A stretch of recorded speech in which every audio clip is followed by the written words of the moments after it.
ከባርነት ቀንበር ወደ ተስፋይቱ ምድር። ታሪክ የጀግኖች ታሪክ ብቻ አይደለም።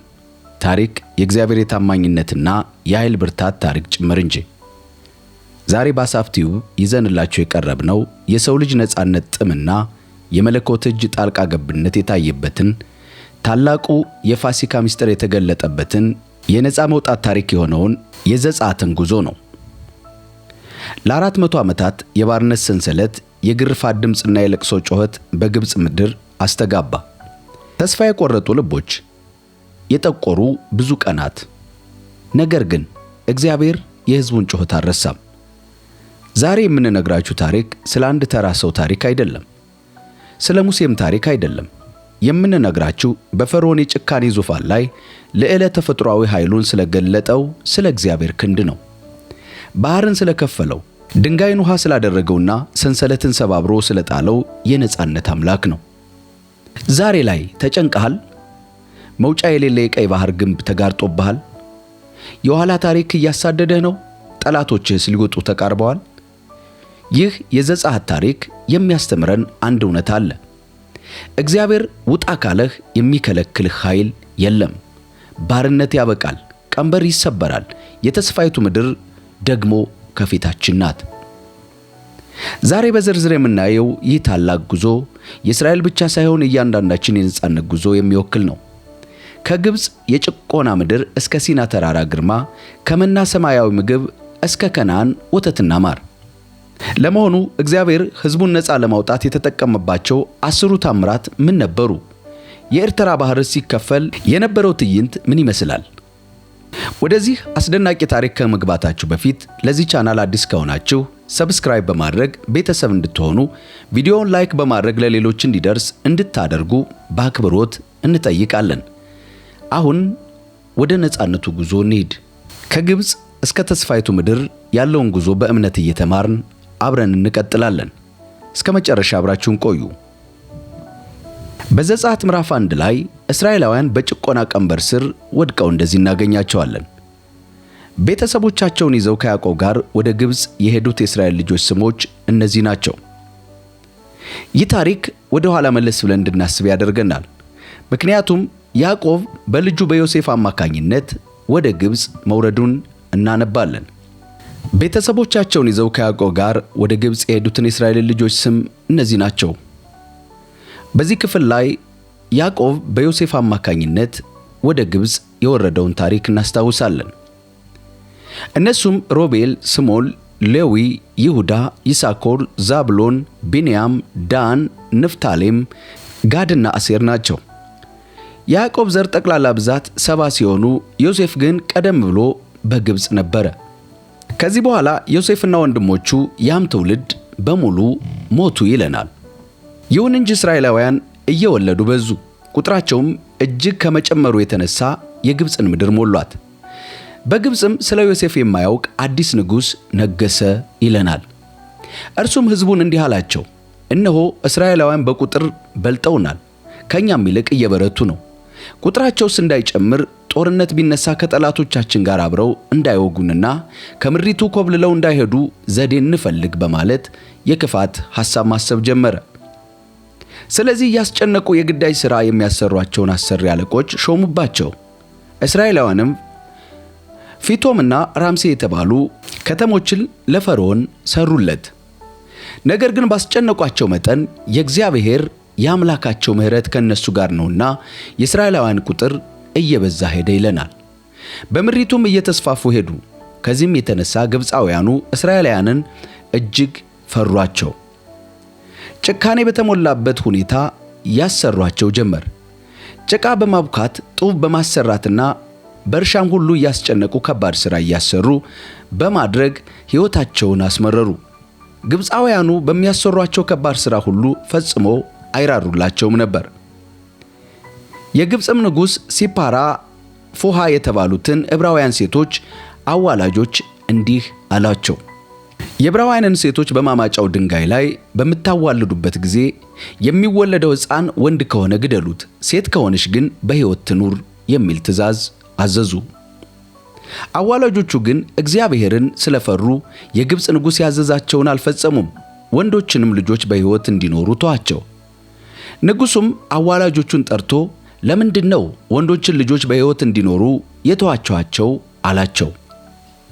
እነርሱም የዕብራውያን ሴቶች እንደ ግብፃውያን ሴቶች አይደሉም፣ ብርቶች ስለሆኑ አዋላጆች ከመድረሳቸው በፊት ይወልዳሉ ሲሉ ለፈርዖን መለሱለት። ከዚህም የተነሳ እግዚአብሔር ለአዋላጆች መልካም ሆነላቸው። ሕዝቡም በቁጥር እየበዛና እየጨመረ ሄደ። አዋላጆችም እግዚአብሔርን በመፍራታቸው ቤተሰብ ሰጣቸው፣ የታመነ ቤትንም ሰራላቸው። ፈርዖንም የሚወለደውን ወንድ ሁሉ አባይ ወንዝ ውስጥ ጣሉት፣ ሴት ልጅ ሁሉ ግን በሕይወት ትኑር ሲል ትእዛዝ አዘዘ። በዚህ በፈርዖን አስጨናቂና በማይሻር ትእዛዝ መካከል በዘጸአት ምዕራፍ 2 ላይ የሙሴን መወለድ እናገኛለን። በዚያን ጊዜ ከሌዊ ነገድ የሆነ አንድ ሰው አንዲት ሌዋዊት ሴት አገባ።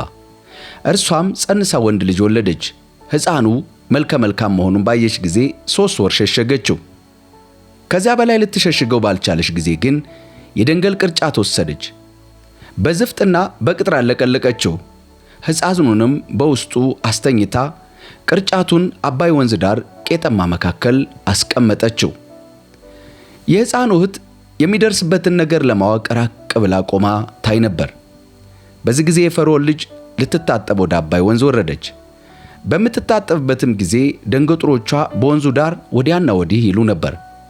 በቄጠማው መካከል የተቀመጠ ቅርጫት አይታ ከደንገጥሮቿ አንዷን እንድታመጣው ላከቻት። ቅርጫቱንም ስትከፍተው ሕፃኑ በውስጡ አየች።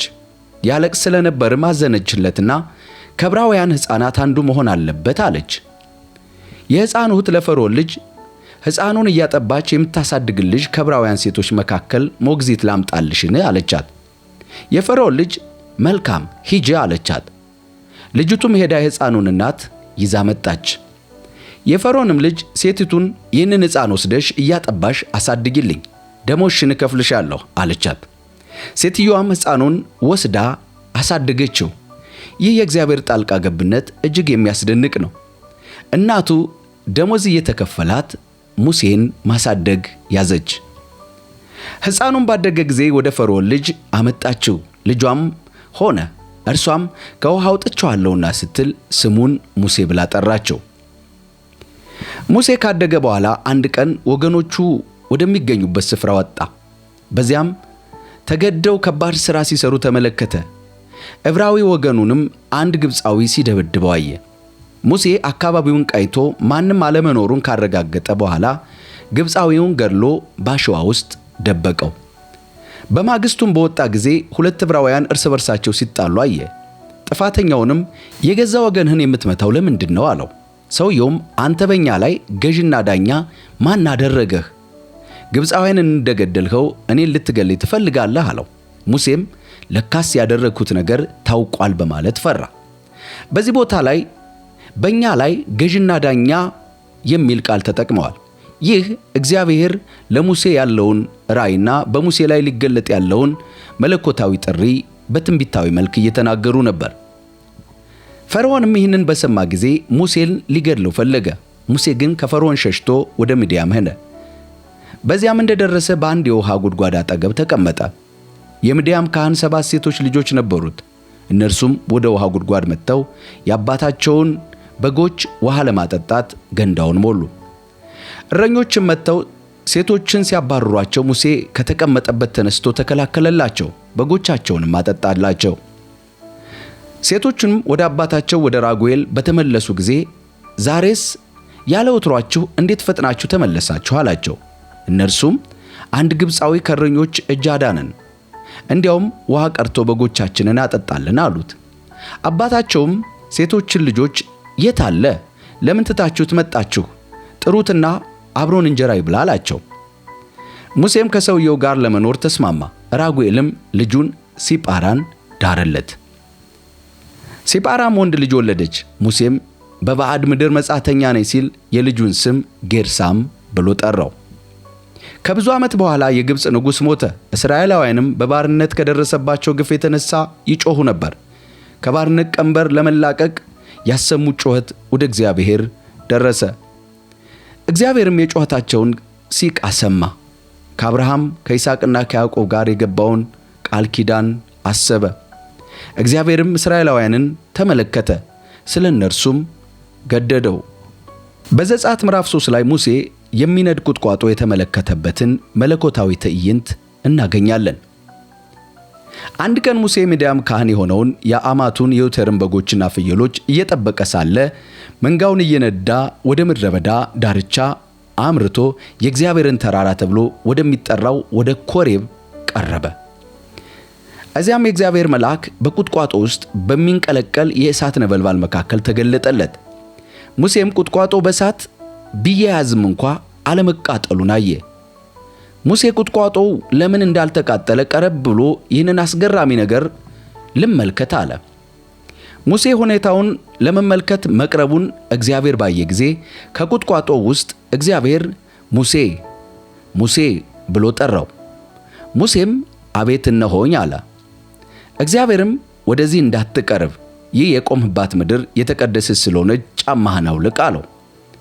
ቀጥሎም እንደዚህ አለው፣ እኔ የአባቶችህ የአብርሃም የይስሐቅ የያዕቆብ አምላክ እግዚአብሔር ነኝ አለው። በዚህ ጊዜ ሙሴ እግዚአብሔርን ፊት ለፊት ማየት ስለፈራ ፊቱን ሸፈነ። ከዚያም እግዚአብሔር እንዲህ አለ፣ በግብፅ አገር የሚኖሩትን የሕዝቤን መከራ አይቻለሁ።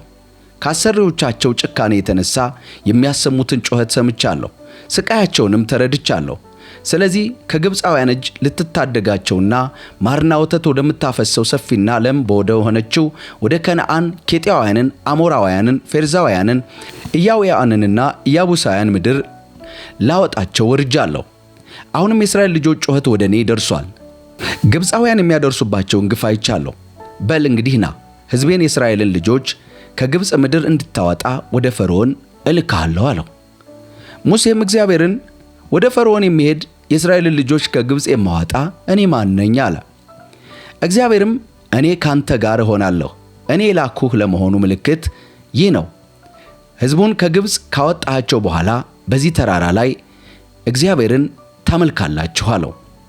ሙሴም እግዚአብሔርን ወደ እስራኤል ልጆች ሄጄ የአባቶቻችሁ አምላክ ወደ እናንተ ልኮኛል ስላቸው ስሙ ማን ነው ብለው ቢጠይቁኝ ምን እላቸዋለሁ አለው።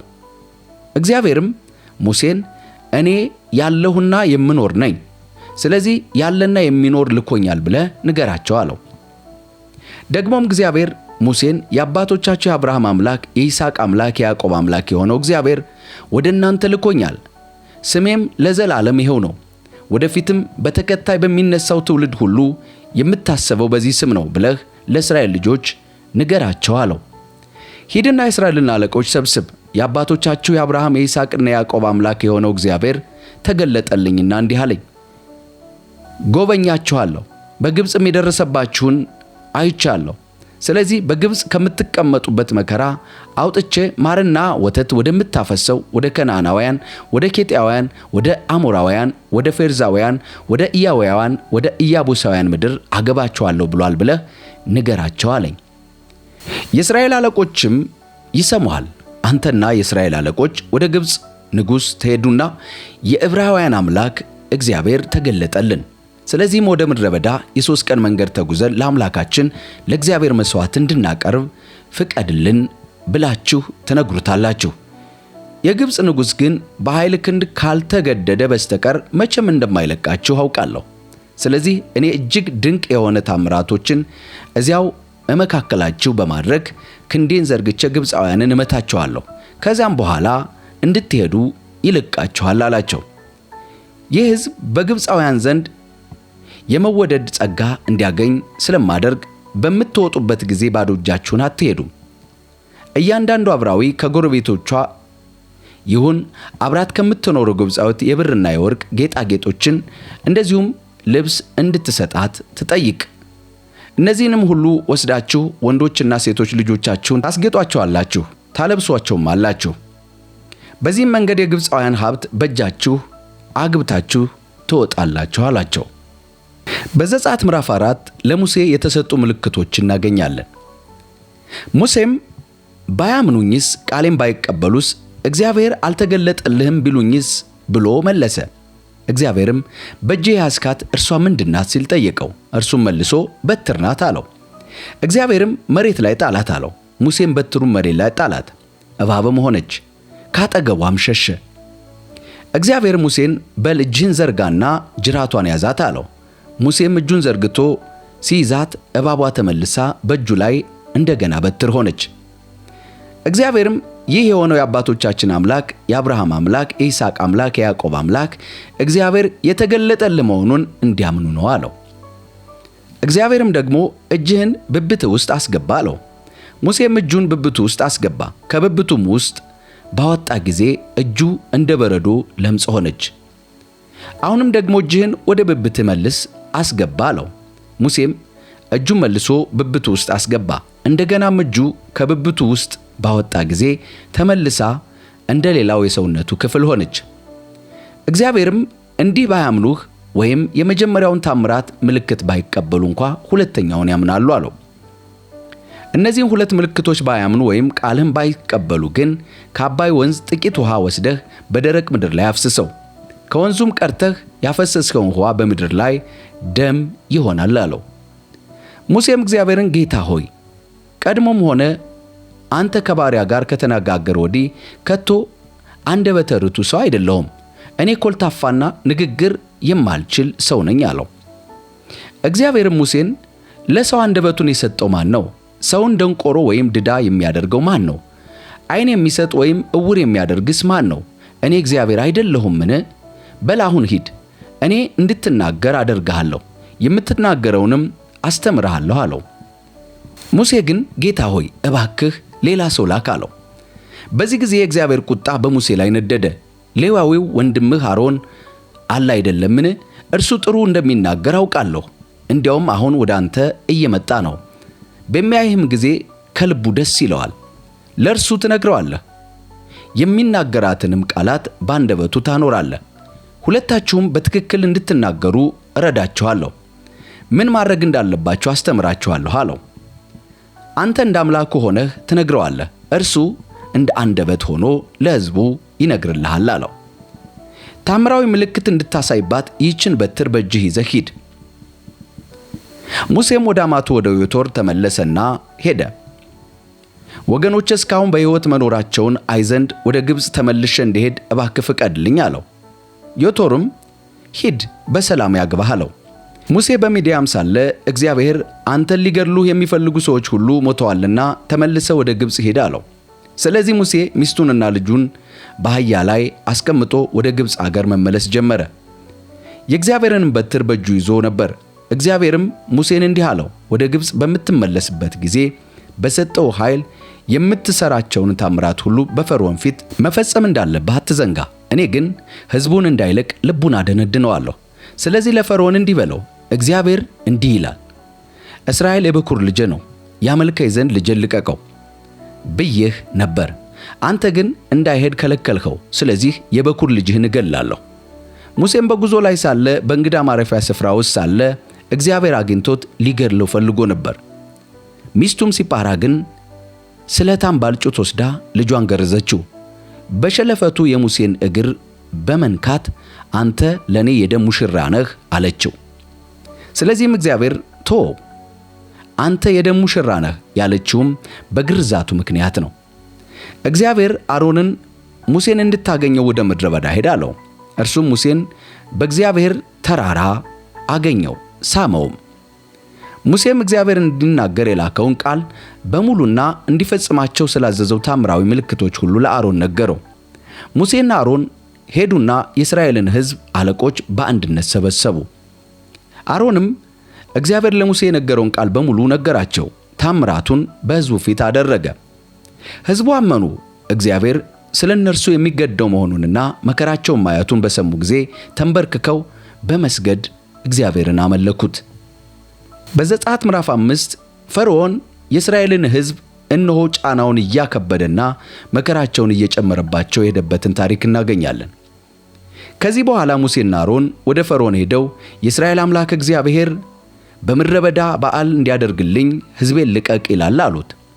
ፈርዖንም እንድታዘዘውና እስራኤልን እንድለቅለት ለመሆኑ ይህ እግዚአብሔር ማን ነው? እግዚአብሔርንስ አላውቀውም፣ እስራኤልንም አልለቅም አለው። እነርሱም የዕብራውያን አምላክ ለእኛ ተገልጦልናል። የ3 ቀን መንገድ ወደ ምድረ በዳው ተጉዘን ለአምላካችን ለእግዚአብሔር መሥዋዕት እንድንሰዋ ፍቀድልን፣ አለያ ግን በመቅሰፍት ወይም በሰይፍ ይመታናል አሉት። የግብፅ ንጉሥም እናንተ ሙሴና አሮን ለምንድን ነው ሕዝቡ ሥራ የምታስፈቱት? በሉ እናንተም ወደ ሥራችሁ ተመለሱ። ፈርዖንም እነሆ አሁን የምድሪቱ ሕዝብ እጅግ ብዙ ነው፣ እናንተም እንዳይሰሩ እያደረጋችኋቸው ነው አለ። በዚያን ዕለት ፈርዖን ለባሪያው ተቆጣጣሪዎች፣ ለሕዝቡ አለቆች እንዲህ ሲል ትእዛዝ ሰጠ። ለጡብ ሥራ የሚያስፈልጋቸውን ጭድ ካለበት ቦታ ሄደው ራሳቸው ያምጡ እንጂ ከእንግዲህ እናንተ እንዳታቀርቡላቸው። ሆኖም ቀድሞ በሚያቀርቡበት ሸክላ ልክ ሰርተው እንዲያቀርቡ አድርጓቸው። የሥራው ድርሻቸውንም አትቀንሱ፣ ሰነፎች ናቸው፣ ሄደን ለአምላካችን መሥዋዕት እንሰዋ የሚሉትም ለዚህ ነው በማለት የሥራውን ጫና እጥፍ ጨመረባቸው። ለሐሰት ወሬ ስፍራ ሳይሰጡ ተግተው እንዲሰሩ ሥራውን አክብዱባቸው። ከዚያም የባሪያ ተቆጣጣሪዎችና አለቆች ወጥተው ለሕዝቡ ፈርዖን የሚለው ይህ ነው፣ ከእንግዲህ ጭድ አልሰጣችሁም፣ ሂዱና የራሳችሁን ጭድ ከየትም ፈልጋችሁ አምጡ፣ የሥራ ድርሻችሁ ግን ከቶ አይቀነስም አሉ። ስለዚህም ሕዝቡ በጭድ ፋንታ ገለባ ለመሰብሰብ በግብፅ ምድር ሁሉ ላይ ተሰማሩ። የባሪያ ተቆጣጣሪዎቹን በየዕለቱ መስራት የሚገባቸውን ሥራ ቀድሞ ጭድ ስናቀርብላችሁ ከምትሰሩት ሥራ ማነስ የለበትም እያሉ ያጣድፏቸው ነበር። የሥራው የቅርብ ኃላፊዎች ተደርገው በፈርዖን የባሪያዎች ተቆጣጣሪዎች የተመደቡ እስራኤላውያን የትናንቱንም ሆነ የዛሬውንም ሸክላ ሥራ ድርሻችሁን እንደ ቀድሞው ለምን አላሟላችሁም እየተባባሉ እየጠየቁ ይገርፏቸውም ነበር። ከዚያም ሥራው በቅርብም ሆነ በሚቆጣጠሯቸው እስራኤላውያን ኃላፊዎች ፈርዖን ፊት ቀርበው እንዲህ ሲሉ አቤቱታ አቀረቡ። እኛም ባሪያዎችህን እንደዚህ የምታደርገው ለምንድን ነው? ለእኛ ለባሮች ጭድ ሳያቀርቡልን ሸክላ ሥራ ይሉናል። ጥፋቱ የገዛ ሰዎች ሆኖ ሳለ ባሮች ግን እንገረፋለን። በዚህ ጊዜ ፈርዖን እንዲህ አለ፣ ልግመኞች ናችሁ እናንተ ልግመኞች፣ እየደጋገማችሁ እንሂድ ለእግዚአብሔር እንሰዋ የምትሉ ለዚህ ነው። በሉ አሁንም ወደ ሥራችሁ ተመለሱ፣ ምንም ጭድ አይሰጣችሁም።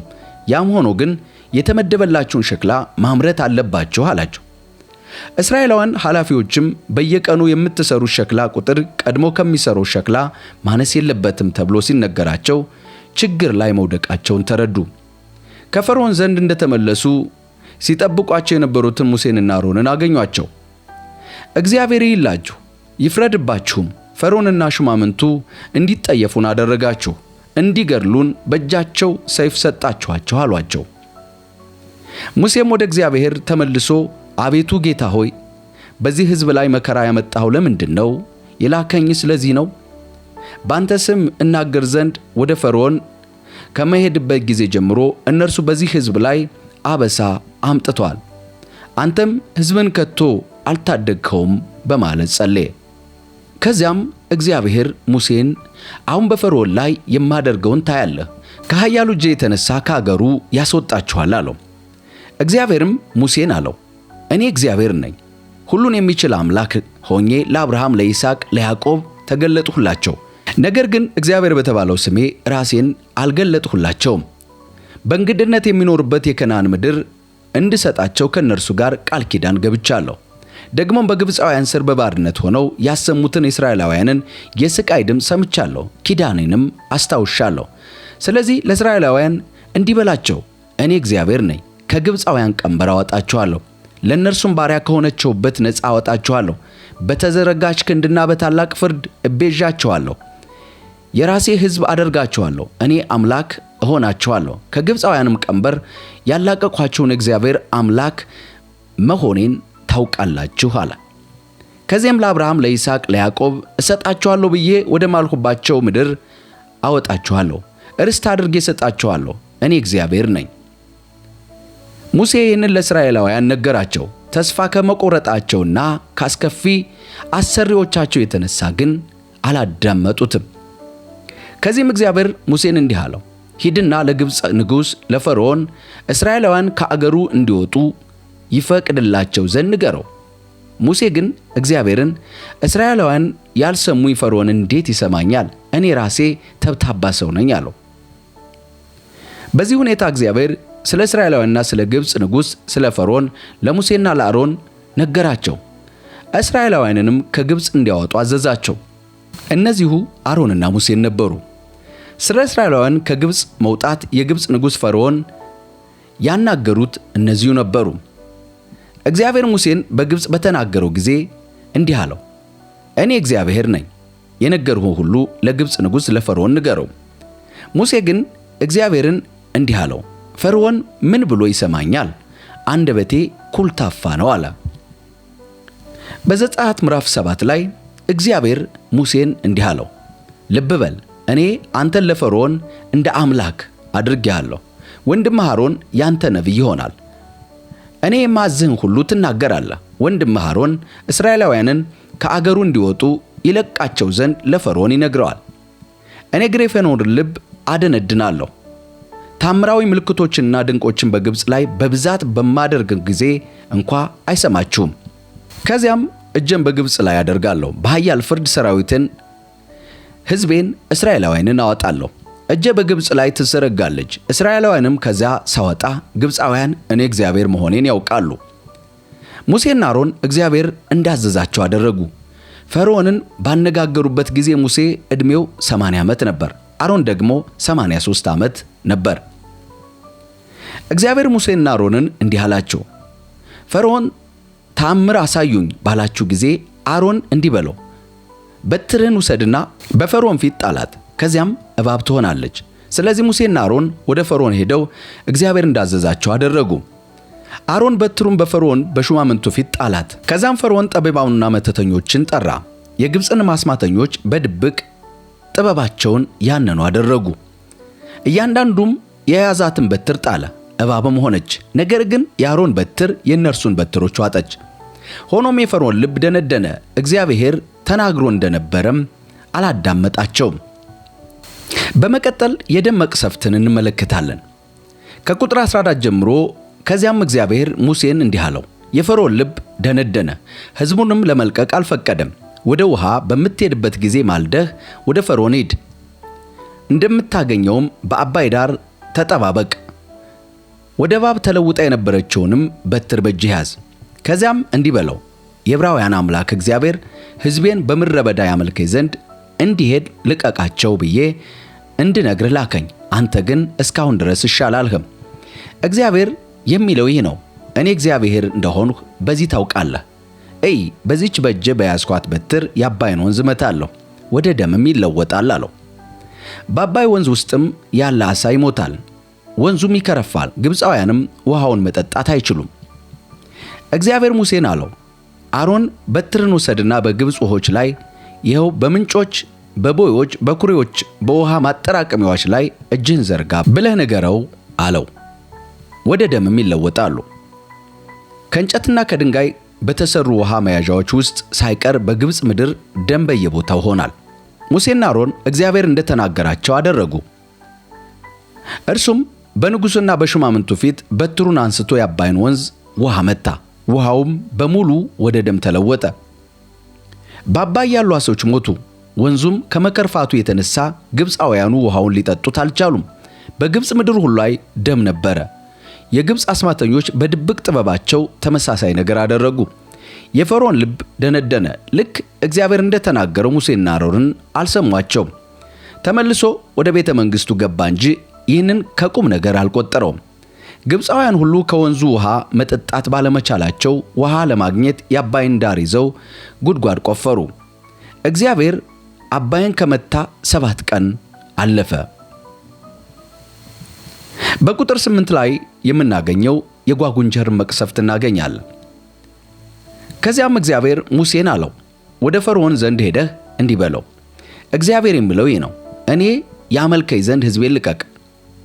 እነርሱን ለመልቀቅ እምቢ ብትል አገርህን ሁሉ በጓጉንቸር መቅሰፍት እመታለሁ። አባይ በጓጉንቸሮች ይሞላል። ወጥተውም ወደ ቤተ መንግሥቱና ወደ መኝታ ክፍልህ፣ ወደ አልጋህም፣ ወደ ሹማምንትህና ወደ ሕዝብህ ቤቶች፣ ወደ ምድጃህና ወደ ቡቃቃህ ይገባሉ አለው። ጓጉንቸሮቹ ወደ አንተና ወደ ሕዝብህ ወደ ሹማምንትህም ሁሉ ይመጡባችኋል። ከዚያም እግዚአብሔር ሙሴን አለው፣ አሮንን በትርህን ይዘህ በምንጮች፣ በቦዮች፣ በኮሬዎች ላይ እጅህን ዘርጋ፣ ጓጉንቸሮችን በግብፅ ምድር ላይ እንዲወጡ አድርግ በለው። አሮንም በግብፅ ውኆች ላይ እጁን ዘረጋ፣ ጓጉንቸሮችም ወጥተው ምድሪቱን ሸፈኑ። ሆኖም ግን አስማተኞች በድብቅ ጥበባቸው ተመሳሳይ ነገር ሰሩ። እነርሱም በግብፅ ምድር ላይ ጓጉንቸሮች እንዲወጡ አደረጉ። ፈርዖን ሙሴና አሮንን አስጠርቶ እንዲህ አላቸው፣ ጓጉንቸሮችን ከኔና ከሕዝቤ ይርቅ ዘንድ ወደ እግዚአብሔር ጸልዩልኝ፣ ከዚያም ለእግዚአብሔር መሥዋዕት ትሰዉ ዘንድ ሕዝቡ እንዲለቅ እፈቅዳለሁ አለ። ሙሴ ፈርዖንን በአባይ ወንዝ ካሉት በቀር ከአንተና ከቤተሰቡ ጓጉንቸሩ እንዲወገዱ ለአንተ ለሹማምንትህና ለሕዝብ የምጸልይበትን ጊዜ እንድትወስን ለአንተው ትቼዋለሁ አለው። ፈርዖንም ነገ ይሁን አለው። ሙሴም እንዲህ ብሎ መለሰ፣ እንደ አምላካችን እንደ እግዚአብሔር ያለ ማንም እንደሌለ ታውቅ ዘንድ አንተ እንዳልኸው ይሆናል። ጓጉንቸሮችም ካንተና ከቤተሰቦችህ ከሹማምንትህና ከሕዝብህ ተወግደው በአባይ ወንዝ ዳር ይወሰናሉ። ሙሴና አሮን ከፈርዖን ዘንድ ተመልሰው በፈርዖን ላይ እግዚአብሔር ስላመጣው ጓጉንቸሮች ሙሴ ወደ እግዚአብሔር ጮኸ። እግዚአብሔር ሙሴ እንደለመነው አደረገ። ጓጉንቸሮቹ በየቤቱ ውስጥ በየአጥር ግቢውና በየሜዳው ሞቱ። በአንድ ላይ ሰብስበው ከመሯቸው። ምድሪቱ ከረፋች። ፈርዖን ችግሩ ጋፕ ማለቱን ባየ ጊዜ ግን ልክ እግዚአብሔር እንደተናገረው ልቡን በማደንደን ሙሴንና አሮንን አልሰማቸውም። ከቁጥር 16 ጀምሮ የተባይ መቅሰፍት እናገኛለን። ከዚያም እግዚአብሔር ሙሴን አሮንን በትርህን ዘርግተህ የምድርን ትቢያ ምታ በለው፣ ከዚያም በግብፅ ምድር ላይ ያለው ትቢያ ሁሉ ተናካሽ ትንኝ ይሆናል አለው። እነርሱም እንዲሁ አደረጉ። አሮን በትሩን እንደያዘ እጁን ሲዘረጋና የምድርን ትቢያ ሲመታ በግብፅ ምድር ያለው ትቢያ ሁሉ ተንቀሳቃሽ ትንኝ ሆነ። ሰውንም ሆነ እንስሳት ተናካሽ ትንኝ ወረረው። ነገሩ ግን አስማተኞችም በድብቅ ጥበባቸው ተናካሽ ትንኞችን ለመፍጠር ሲሞክሩ አልቻሉም። ተናካሽ ትንኞችም ከሰውና ከእንስሳ ላይ አልወረዱም ነበር። አስማተኞችም ፈርዖንን ይህ የእግዚአብሔር ጣት ነው አሉት። ነገር ግን የፈርዖን ልብ ደንድኖ ስለነበር ልክ እግዚአብሔር እንደተናገረው አልሰማቸውም። ከቁጥር 20 ጀምሮ የዝንብ መቅሰፍት በግብፅ ላይ። ከዚህ በኋላ እግዚአብሔር ሙሴን እንዲህ አለው፣ በጠዋት ተነስተህ ፈርዖን ወደ ውሃ በሚወርድበት ጊዜ ከፊቱ ቀርበህ እንዲህ በለው፣ እግዚአብሔር የሚለው ይህ ነው፣ ያመልከኝ ዘንድ ሕዝቤን ልቀቅ። ሕዝቤን እንዲሄድ ባትለቃቸው ባንተና በሹማምንትህ ላይ በሕዝብህና በቤቶችህ ላይ የዝንብ መንጋ እሰዳለሁ ይላል አለው። ያረፉበትም መሬት እንኳ ሳይቀር የግብፃውያን ቤቶች ሁሉ ዝንብ ብቻ ይሆናል በማለት ተናገረ ሙሴ። በዚያን ዕለት ግን ሕዝቤ የሚኖርባት የጌርሳም ምድር የተለየች አደርጋታለሁ፣ እኔ እግዚአብሔር በዛች ምድር እንዳለሁ ታውቅ ዘንድ የዝንብ መንጋው በዚያ አይኖርም በማለት ለሙሴ እግዚአብሔር ተናገረው። በሕዝቤና በእስራኤል መካከል ልዩነት አደርጋለሁ፣ ይህ ታምራዊ ምልክት ነገ ይሆናል አለ። እግዚአብሔርም እንዲሁ አደረገ። አስጨናቂ የዝንብ መንጋ በፈርዖን ቤተ መንግሥትና በሹማምንቱ ቤቶች ላይ ወረደ። መላው የግብፅ ምድር ከዝንቡ የተነሳ ተበላሽቶ ነበር። ከዛም ፈርዖን ሙሴንና አሮንን አስጠርቶ ሂዱና በዚህ ምድር ለአምላካችሁ ሰው አላቸው። ሙሴ ግን እንዲህ አለው፣ ይህ ትክክል አይሆንም። ለአምላካችን ለእግዚአብሔር የምናቀርበው መሥዋዕት በግብፃውያን ዘንድ አጸያፊ ነው። ታዲያ በእነርሱ ዓይን አጸያፊ የሆነውን መሥዋዕት ብናቀርብ አይወግሩምምን? ለአምላካችን ለእግዚአብሔር እርሱ እንዳዘዘው መሥዋዕት ለመሰዋት ወደ ምድረ በዳ የ3 ቀን መንገድ መሄድ አለብን አለ። ፈርዖንም ለአምላካችሁ ለእግዚአብሔር በምድረ በዳ መሥዋዕት እንድትሰዉ እፈቅድላችኋለሁ፣ ነገር ግን ርቃችሁ አትሂዱ፣ ለእኔም ጸልዩልኝ አላቸው። ሙሴም እንዲህ አለው፣ ካንተ እንደተለየን ወዲያውኑ ወደ እግዚአብሔር እጸልያለሁ። ነገም ዝንብ ሁሉ ከፈርዖን ከሹማምንቱና ከሕዝቡ ይወገዳል። ብቻ ሕዝቡን ለእግዚአብሔር መሥዋዕት እንዲሰዉ ባትለቅ ባትፈቅድም ከዚህ ቀደም ፈርዖን አታሎ እንዳደረገው አሁንም እንዳታደርግ እርግጠኛ ሆን። ከዚያም ሙሴ ከፈርዖን ተለይቶ ወደ እግዚአብሔር ጸለየ። እግዚአብሔርም ሙሴ የለመነውን አደረገ። የሕዝቡን መንጋ ከፈርዖን ከሹማምንቱና ከሕዝቡ ተወገደ። አንድም ዝንብ እንኳ አልቀረም። በዚህ ጊዜ እንኳ ፈርዖን ልቡን አደነደነ እንጂ ሕዝቡን አልለቀቀም። በዘጸአት ምዕራፍ 9 የእንስሳት እልቂት መቅሰፍት። ከዚህ በኋላ እግዚአብሔር ሙሴን እንዲህ አለው፣ ወደ ፈርዖን ሂድና እንዲህ በለው፣ የዕብራውያን አምላክ እግዚአብሔር የሚለው ይህ ነው፣ ያመልኩኝ ዘንድ ሕዝቤን ልቀቅ። አሁንም እንዳይሄዱ ብታደርግና ብትከለክላቸው የእግዚአብሔር እጅ በመስክ ላይ ባሉት እንስሳት፣ በፈረሶችና በአህዮች፣ በግመሎችና በቀንድ ከብቶች፣ በበጎችና በፍየሎች ላይ አስከፊ መቅሰፍት ያመጣብሃል አለው። ነገር ግን እግዚአብሔር በእስራኤልና በግብፅ እንስሳት መካከል ልዩነትን ያደርጋል። ይኸውም የእስራኤል የሆነ ማንኛውም እንስሳ እንዳይሞት ነው። እግዚአብሔር ጊዜን ወስኖ እንዲህ አለ። በነገው ዕለት እግዚአብሔር በምድሪቱ ላይ ይህንን ያደርጋል። በማግስቱም እግዚአብሔር ነገሩን ፈጸመው። የግብፃውያን እንስሳ በሙሉ አለቁ። ነገር ግን የእስራኤላውያን ከሆነ እንስሳ አንድም አልሞተም። ፈርዖን ያጣሩ ዘንድ ሰዎችን ልኮ ከእስራኤላውያኑ እንስሳ አንድም እንኳን እንዳልሞቱ ተገነዘበ። ያም ሆኖ ልቡ እንደገና ደነደነ፣ ሕዝቡንም አልለቀቀም። ከቁጥር 8 ጀምሮ የእባጭ መቅሰፍት እንመለከታለን። ከዚያም እግዚአብሔር ሙሴንና አሮንን አላቸው፣ ከምድጃ እፍኝ አመድ ወስዳችሁ ሙሴ በፈርዖን ፊት ወደ ሰማይ ይበትነው። በግብፅ ምድር ሁሉ ላይ ትቢያ ይሆናል። በምድሪቱም ሁሉ ላይ የሚገኙ ሰዎችና እንስሳት ላይ መግል የያዘ እባጭ ይወጣል። ስለዚህ የምድጃ አመድ ወስደ በፈርዖን ፊት ቁም። ሙሴም ወደ ሰማይ በተነው። መግል የያዘ እባጭም በሰዎችና በእንስሳ ላይ ወጣ። በእነርሱና በግብፃውያን ሁሉ ላይ እባጭ ወጥቶ ስለነበር አስማተኞቹ በሙሴ ፊት መቆም አልቻሉም። እግዚአብሔር ግን የፈርዖንን ልብ አደነደነ። እግዚአብሔር ለሙሴ እንደተናገረው ሙሴንና አሮንን መስማት አልፈለገም። ቁጥር 13 ጀምሮ የበረዶ መቅሰፍት በግብፅ ላይ።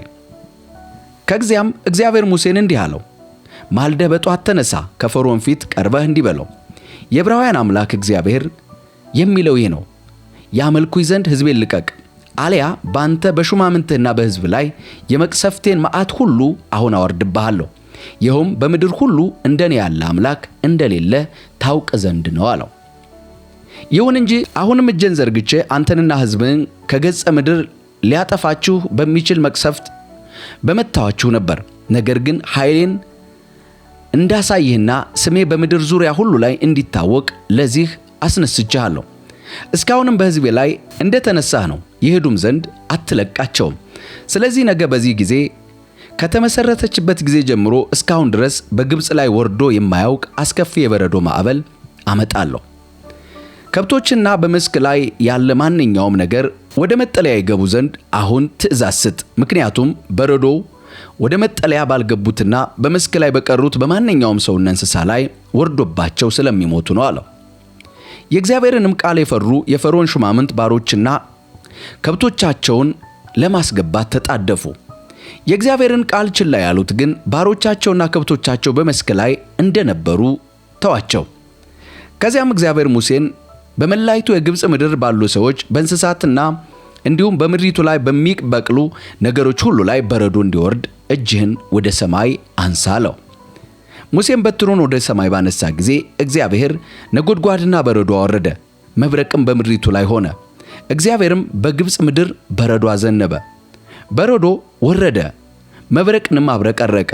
ግብፅ አገር ከሆነችበት ዘመን አንስቶ በምድሪቱ ሁሉ እንደዚህ ያለ አስከፊ ማዕበል ሆኖ አይታወቅም። በመላው ግብፅ በረዶ በመስክ ላይ ያለውን ሁሉ ሰዎችንና እንስሳትን መታ፣ በመስክ ላይ የበቀለው ሁሉ አጠፋ፣ ዛፉም ሁሉ ባዶ አስቀረ። በረዶ ያልዘነበበት ቢኖር እስራኤላውያን የሚኖርበት የጌሳም ምድር ብቻ ነበር።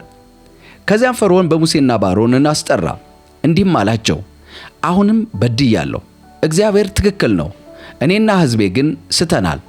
መብረቅና በረዶ በዝቶብናልና ወደ እግዚአብሔር ጸልዩልን፣ እንድትሄዱ ለቃችኋለሁ። ከዚህ በኋላ በዚህ የመኖር ግዴታ የለባችሁም አለ ፈርዖን።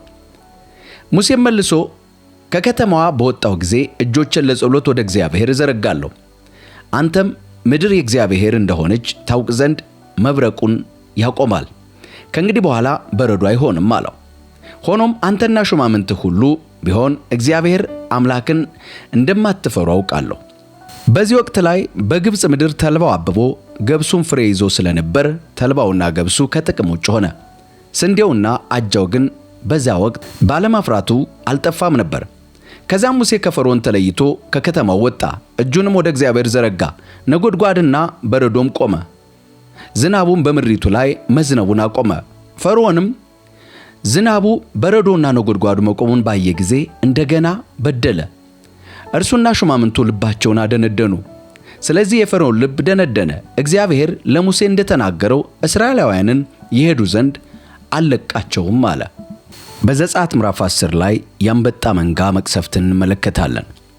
ከዚያም እግዚአብሔር ሙሴን እንዲህ አለው፣ ተመልሰህ ወደ ፈርዖን ሂድ። እነዚህን ታምራዊ ምልክቶች በመካከላቸው ለማድረግ የፈርዖንንና የሹማምንቱን ልብ አደነድናለሁና ይኸውም ግብፃውያን እንዴት አድርጌ እንደቀጣኋቸውና በመካከላችሁ ምልክቶችን እንዴት እንዳደረግሁ ለልጆቻችሁና ለልጅ ልጆቻችሁ እንድትነግሩና እኔ እግዚአብሔር መሆኔን እንድታውቁ ነው አለው። ሙሴና አሮን ወደ ፈርዖን ሄደው እንዲህ አሉት፣ የዕብራውያን አምላክ እግዚአብሔር እንዲህ ይላል፣ ራስህን በፊቴ ለማዋረድ እስከ መቼ እምቢ ትላለህ? ሕዝቤን ያመልኩኝ ዘንድ ልቀቃቸው። እንዳይሄዱ ብትከለክላቸው ነገ በአገርህ ላይ አንበጣዎችን አመጣለሁ። አንበጣዎቹም ምድሪቱ እስከማትታይ ድረስ ይሸፍኗታል። በመስክ ላይ ያንቆጠቆጠ ያለውን ዛፍ ሁሉ ሳይቀር ከበረዶ የተረፈውን ጥቂቱን ሁሉ ይበሉታል። ያንተን የሹማምንትህንና የግብፃውያንን ቤቶች ሁሉ ይሞላሉ። ይህም አባቶችህ ሆኑ ቅድመ አያቶችህ በዚህ ምድር ላይ ከሰፈሩበት ጊዜ ጀምሮ እስካሁን ድረስ ከቶ አይተው የማያውቁት ነው። ሙሴም ተመለሰና ከፈርዖን ተለይቶ ሄደ። የፈርዖን ሹማምንት ይህ ሰው እስከ መቼ ወጥመድ ይሆንብናል? አምላካቸውን እግዚአብሔርን እንዲያመልኩ ሰዎችን ልቀቃቸውና ይሄዱ፣ ግብፅ መጥፋቷ እስካሁን አልተገነዘብህምን? አሉት። ከዛም ሙሴና አሮን ወደ ፈርዖን እንዲመጡ ተነገረ። ሂዱ፣ አምላካችሁን እግዚአብሔርን አምልኩ፣ ነገር ግን መሄድ የሚገባቸው የትኞቹ ናቸው? አለ። ሙሴም ለእግዚአብሔር በዓል ልናከብር ስለሆነ ወጣቶችንና ሽማግሌዎችን፣ ወንድና ሴት ልጆቻችንን፣ የበግና የፍየል መንጎቻችንን እንዲሁም የቀንድ ከብቶቻችንን ይዘን እንሄዳለን አለው። ፈርዖንም እንዲህ አለ፣ ከሴቶቻችሁና ከልጆቻችሁ ጋር እንድትሄዱ እለቃችኋለሁ። እግዚአብሔር ከእናንተ ጋር ይሁን። ነገር ግን ተንኮል አስባችሁ አይሆንም፣ ወንዶች ብቻ እንዲሄዱና እግዚአብሔርን እንዲያመልኩ አድርጉ። የጠየቃችሁት ይህንኑ ነው። ከዛም ሙሴና አሮን ከፈርዖን ፊት እንዲወጡ ተደረገ። እግዚአብሔር ሙሴን የአንበጣ መንጋ ምድሪቱን እንዲወር ከበረዶ የተረፈውን ሁሉና በማሳ ላይ የበቀለውን ሁሉ ጠርጎ እንዲበላ እጅህን ወደ ግብፅ አገር ላይ ዘርጋ አለው። ስለዚህም ሙሴ በግብፅ አገር ላይ በትሩን ዘረጋ። እግዚአብሔርም በዛን ቀን ሌሊት በሙሉ በምድሪቱ ላይ የምስራቅ ነፋስ እንዲነፍስ አደረገ። በማግስቱም ነፋሱ አንበጣዎችን አመጣ። እነርሱም ግብፅን በሙሉ ወረሩ። ስፍር ቁጥር የሌለው የሆነ የሀገሪቱ ዳር ድንበር ሁሉ አለበሱ። እንዲህ ያለ የአንበጣ መዓት ከዚህ በፊት አልነበረም፣ ወደፊትም አይሆንም። ምድሩ ሁሉ ጠቁሮ እስኪጨልም ድረስ አለበሱት። ከበረዶ የተረፈው በመስክ ላይ የበቀለውና በዛፍ ላይ ያለውን ፍሬ ሁሉ ጠርገው በሉ። በግብፅ ምድር ሁሉ በዛፍ ላይ ወይም በተክል ላይ አንዳችም ቅጠል አልተረፈም ነበር። ከዛም ፈርዖን ሙሴና አሮንን በፍጥነት አስጠርቶ እንዲህ አላቸው፣ በአምላካችሁ በእግዚአብሔር በእናንተ ላይ ኃጢአት ሰርቻለሁ።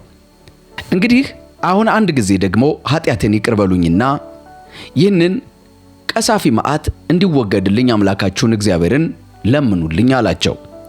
ሙሴም ከፈርዖን ዘንድ ወደ እግዚአብሔር ጸለየ።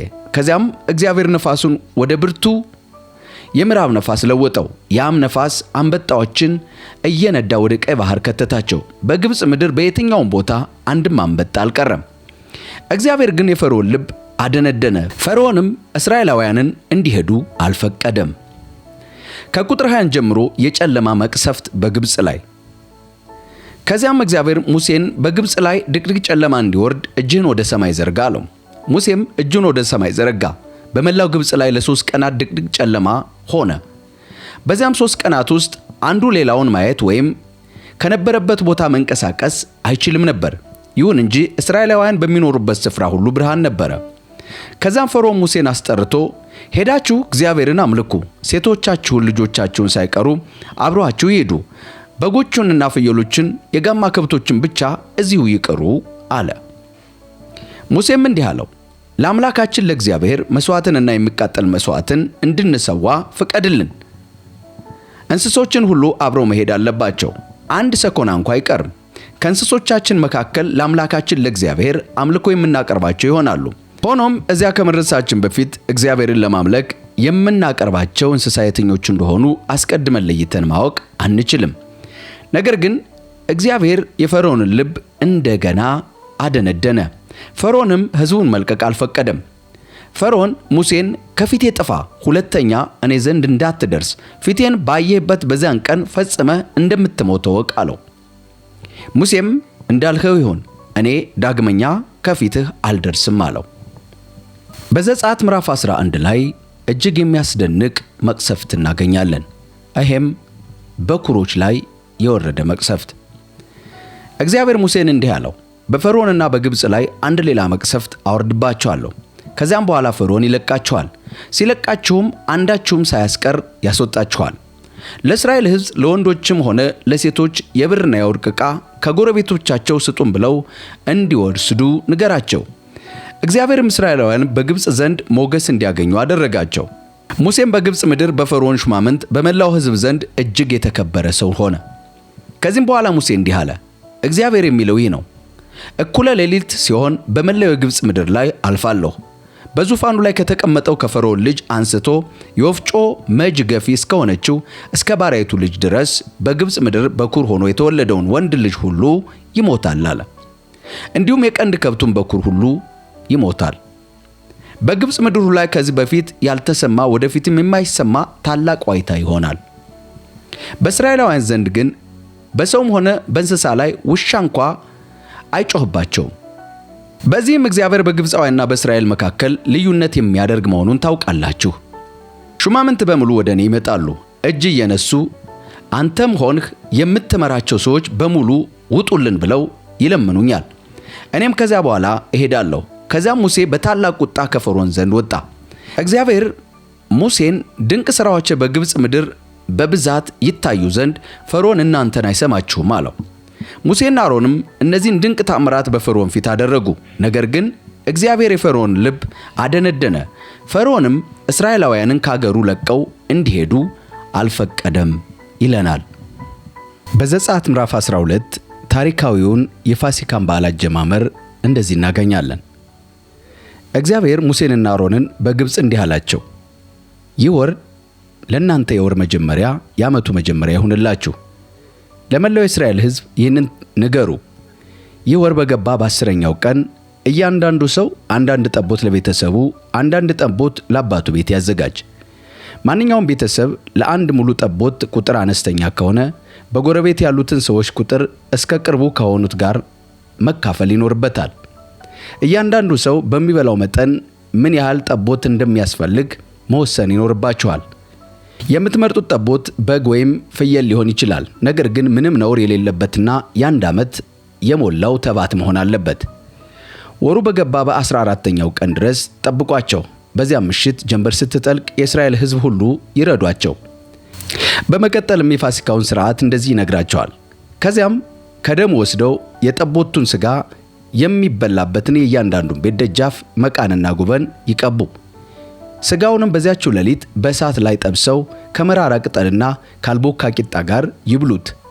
ጥሬውን ሥጋ ወይም ቅቅሉን አትብሉ፣ ነገር ግን ጭንቅላቱን፣ እግሮቹንና ሆድ ዕቃውን በእሳት ላይ ጠብሳችሁ ብሉት። ከሥጋ ተርፎ አይደር፣ ያደረ ቢኖር ግን በእሳት ይቃጠል። ስትበሉም ልብሳችሁን ለብሳችሁ በአጭር ታጥቃችሁ ጫማችሁን አድርጋችሁ በትራችሁን ይዛችሁ በጥድፊያ ብሉት። የእግዚአብሔር ፋሲካ ነው። ምክንያቱም ፋሲካ ማለት አለፈ ማለት ነው፣ ወይም በእንግሊዝኛው ፓሳህ ማለት ነው። ለዚህም ነው እግዚአብሔር በፍጥነት እንዲበሉት ታጥቀው ተዘጋጅተው እንዲቀመጡ ያደረገው። ምክንያቱም በዚህ ምሽት ነፃ የሚወጡበት ምሽትና ሌሊት ነው።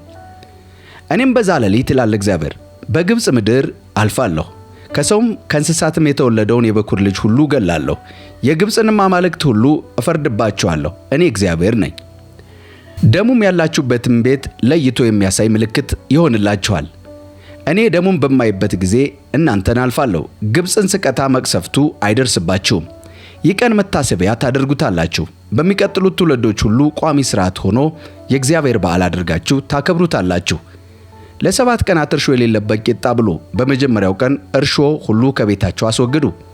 በእነዚህ 7 ቀናት እርሾ ያለበትን ቂጣ የበላ ማንኛውም ሰው ከእስራኤል ማኅበር ይወገድ።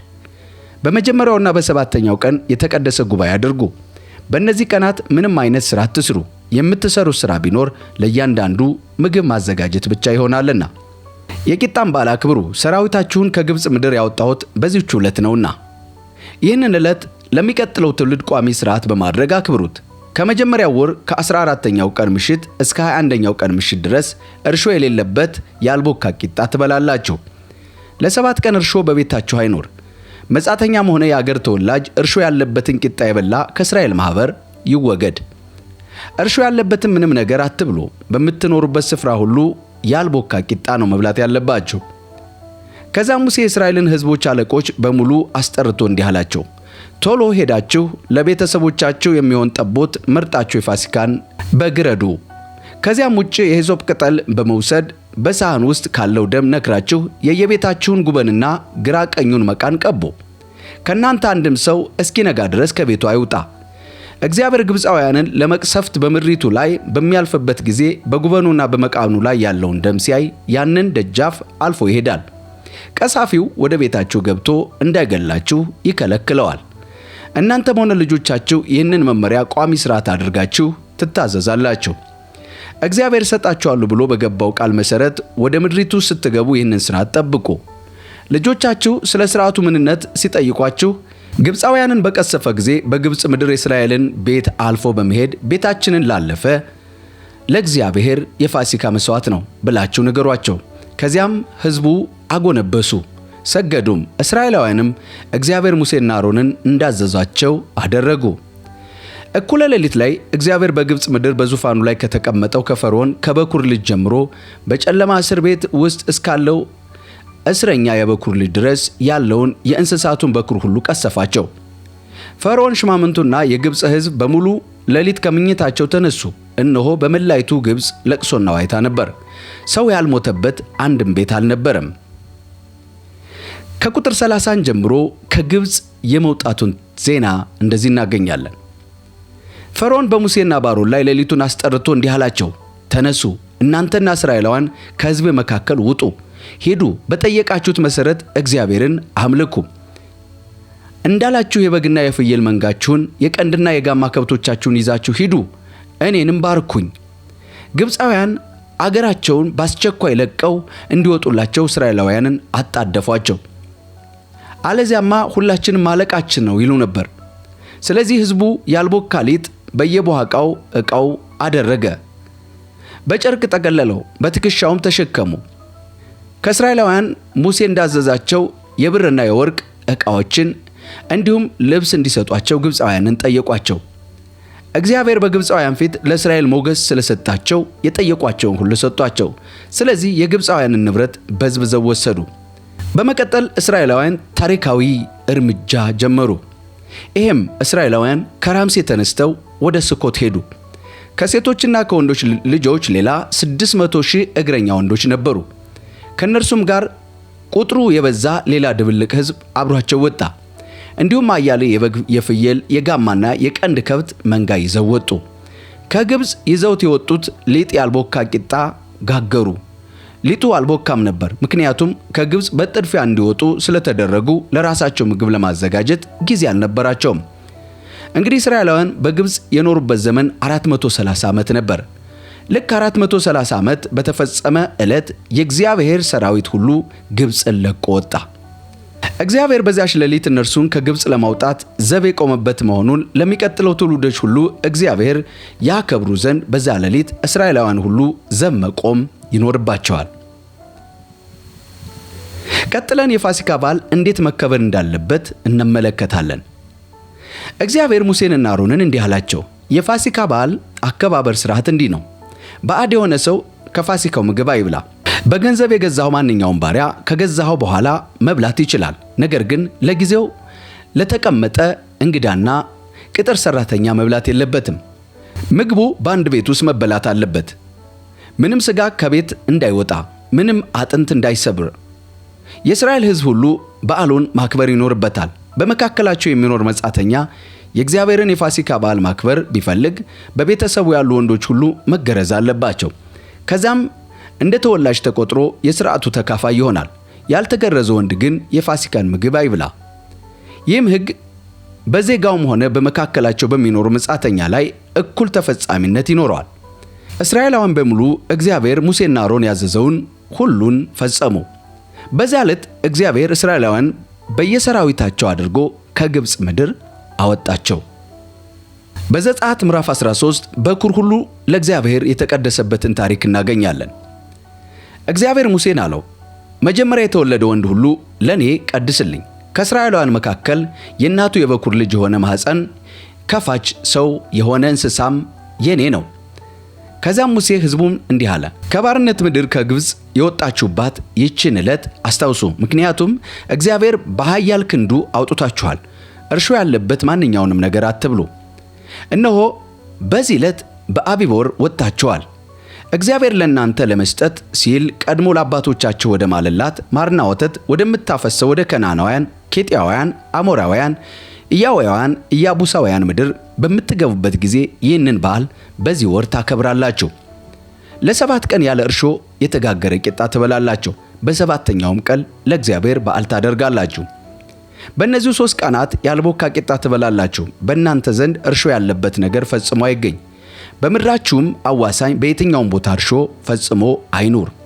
በዚያም ዕለት እኔ ይህንን የማደርገው ከግብፅ ምድር በወጣሁበት ጊዜ እግዚአብሔር ስላደረገልኝ ነገር ነው ብለህ ለልጅህ ንገረው።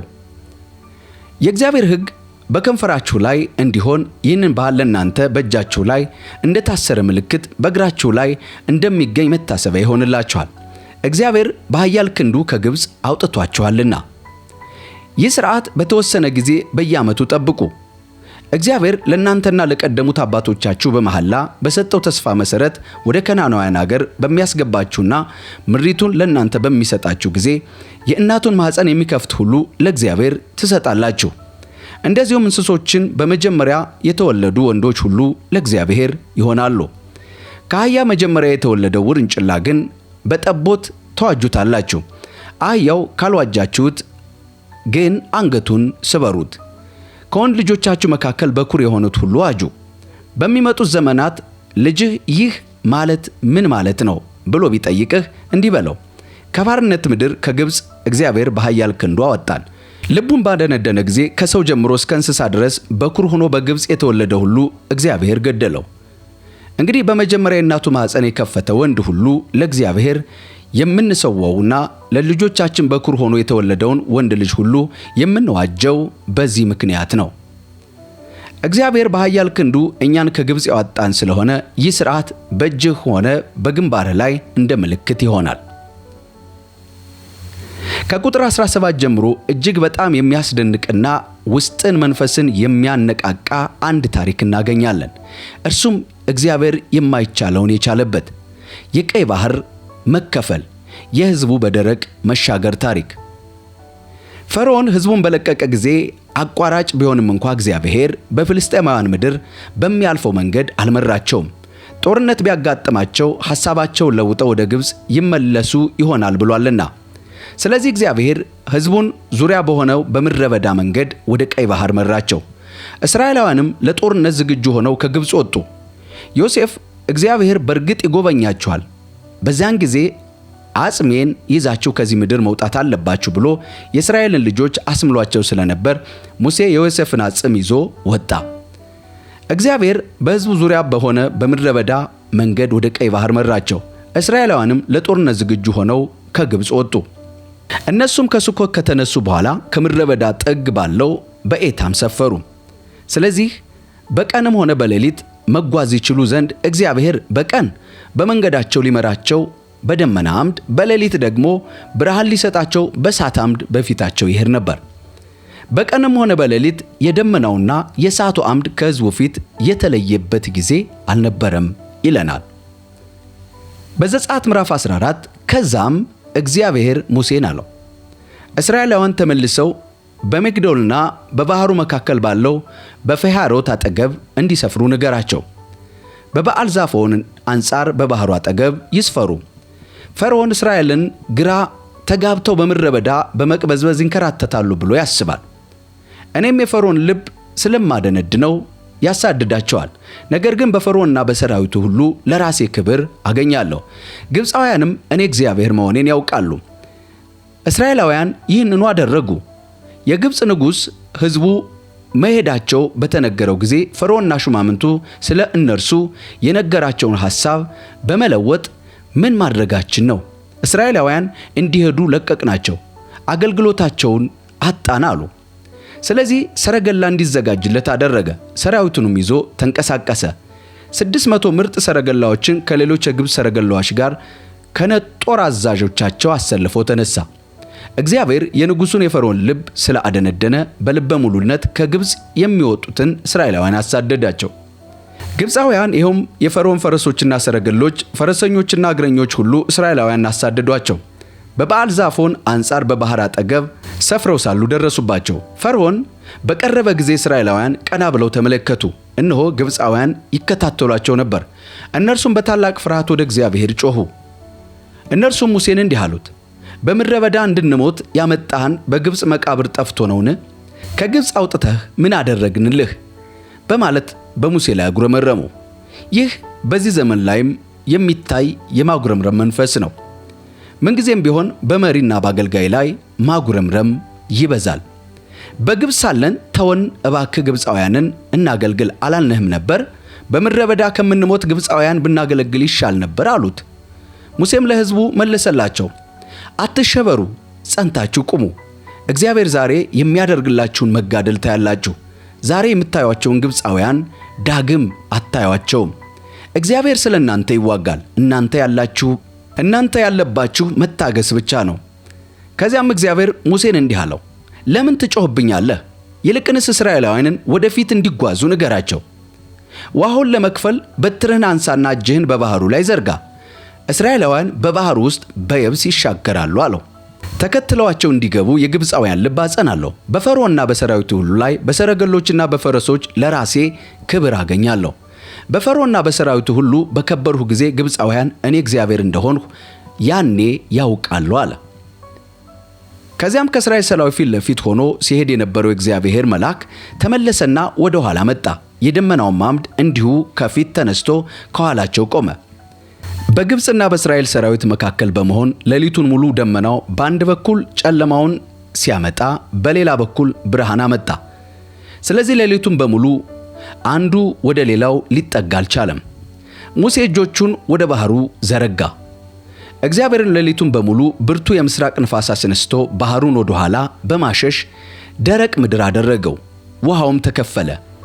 እስራኤላውያን ውሃውም በግራ በቀኝ እንደ ግድግዳ ሆኖ በየብስ በባህር ውስጥ አለፉ። ግብፃውያንም አሳደዷቸው። የፈርዖን ፈረሶች፣ ሰረገሎችና ፈረሰኞች በሙሉ ተከትለዋቸው ወደ ባህሩ ገቡ። ሲነጋም እግዚአብሔር በእሳትና በደመና አምድ ሆኖ የግብፃውያንን ሰራዊት ቁልቁል ተመለከተ። በግብፃውያን ሰራዊት ላይ ሽብር ላከባቸው። መንዳት እንዳይችሉ የሰረገላዎቹን መሽከርከሪያዎች ቆላለፈባቸው። ግብፃውያንም ከእስራኤላውያን እንሽሽ፣ እግዚአብሔር ግብፅን እየተዋጋላቸው ነው አሉ። ከዛም እግዚአብሔር ሙሴን ውሃው ግብፃውያንን ሰረገሎቹንና ፈረሶችን ተመልሶ እንዲሸፍናቸው እጅህን ወደ ባህሩ ላይ ዘርጋ አለው። ሙሴም እጁን በባህሩ ላይ ዘረጋ። ንጋት ላይም ባህሩ ወደ ቀድሞ ቦታው ተመለሰ። ግብፃውያን ከውሃው ሸሹ። እግዚአብሔር ግብፃውያንን በባህር ውስጥ ጣላቸው። ውሃውም ተመልሶ እስራኤላውያንን ተከትለው ወደ ባህር የገቡትን ሰረገሎች፣ ፈረሰኞች፣ መላውን የግብፅ ሰራዊት ሙሉ ሸፈነ። ሁሉም አንድም እንኳ አልተረፈም። እስራኤላውያን ግን ውሃው ግራና ቀኝ እንደ ግድግዳ ሆነው በደረቅ ምድር ባህር ተሻገሩ። በዛች ዕለት እግዚአብሔር እስራኤልን ከግብፅ እጅ አዳናቸው። እስራኤልም ከግብፃውያን ሬሳ በባህሩ ዳርቻ ወድቆ ተመለከቱ። እስራኤላውያንም እግዚአብሔር በግብፃውያን ላይ ያደረገውን ታላቅ ኃይል ባዩ ጊዜ እግዚአብሔርን ፈሩ፣ በእግዚአብሔርና በባሪያው በሙሴም አመኑ ይለናል። በዘጸአት ምዕራፍ 15 የሙሴን መዝሙር እናገኛለን። በዚያም ጊዜ ሙሴና የእስራኤል ልጆች ይህንን መዝሙር ለእግዚአብሔር ዘመሩ፣ እንዲህም ብለው ተናገሩ። በክብር ከፍ ከፍ ብሏልና ለእግዚአብሔር እዘምራለሁ። ፈረሱንና ፈረሰኛውን በባህር ጣለ። ጉልበቴ ዝማሬም እግዚአብሔር ነው፣ መድኃኒቴም ሆነልኝ። ይህ አምላኬ ነው፣ አመሰግነዋለሁ። የአባቴ አምላክ ነው፣ ከፍ ከፍ አደርገዋለሁ። እግዚአብሔር ተዋጊ ነው፣ ስሙም እግዚአብሔር ነው። የፈርዖንን ሰረገሎች ሰራዊቱንም በባህር ጣላቸው። የተመረጡ ሦስተኛ በኤርትራ ባህር ሰጠሙ። ቀላያትም ከደናቸው፣ ወደ ባህርም ጥልቅ እንደ ድንጋይ ሰጠሙ። አቤቱ ቀኝህ በኃይል ከበረ፣ አቤቱ ቀኝህ ጠላቱን አደቀቀ። በክብርህም ብዛት የተነሱብህን አጠፋህ፣ ቁጣህን ሰደድክ፣ እንደ ገለባም በላቸው። በአፍንጫህ እስትንፋስ ውኆች ተከመሩ፣ ፈሳሾች እንደ ክምር ቆሙ። ሞገዱም በባህር ውስጥ ረጋ።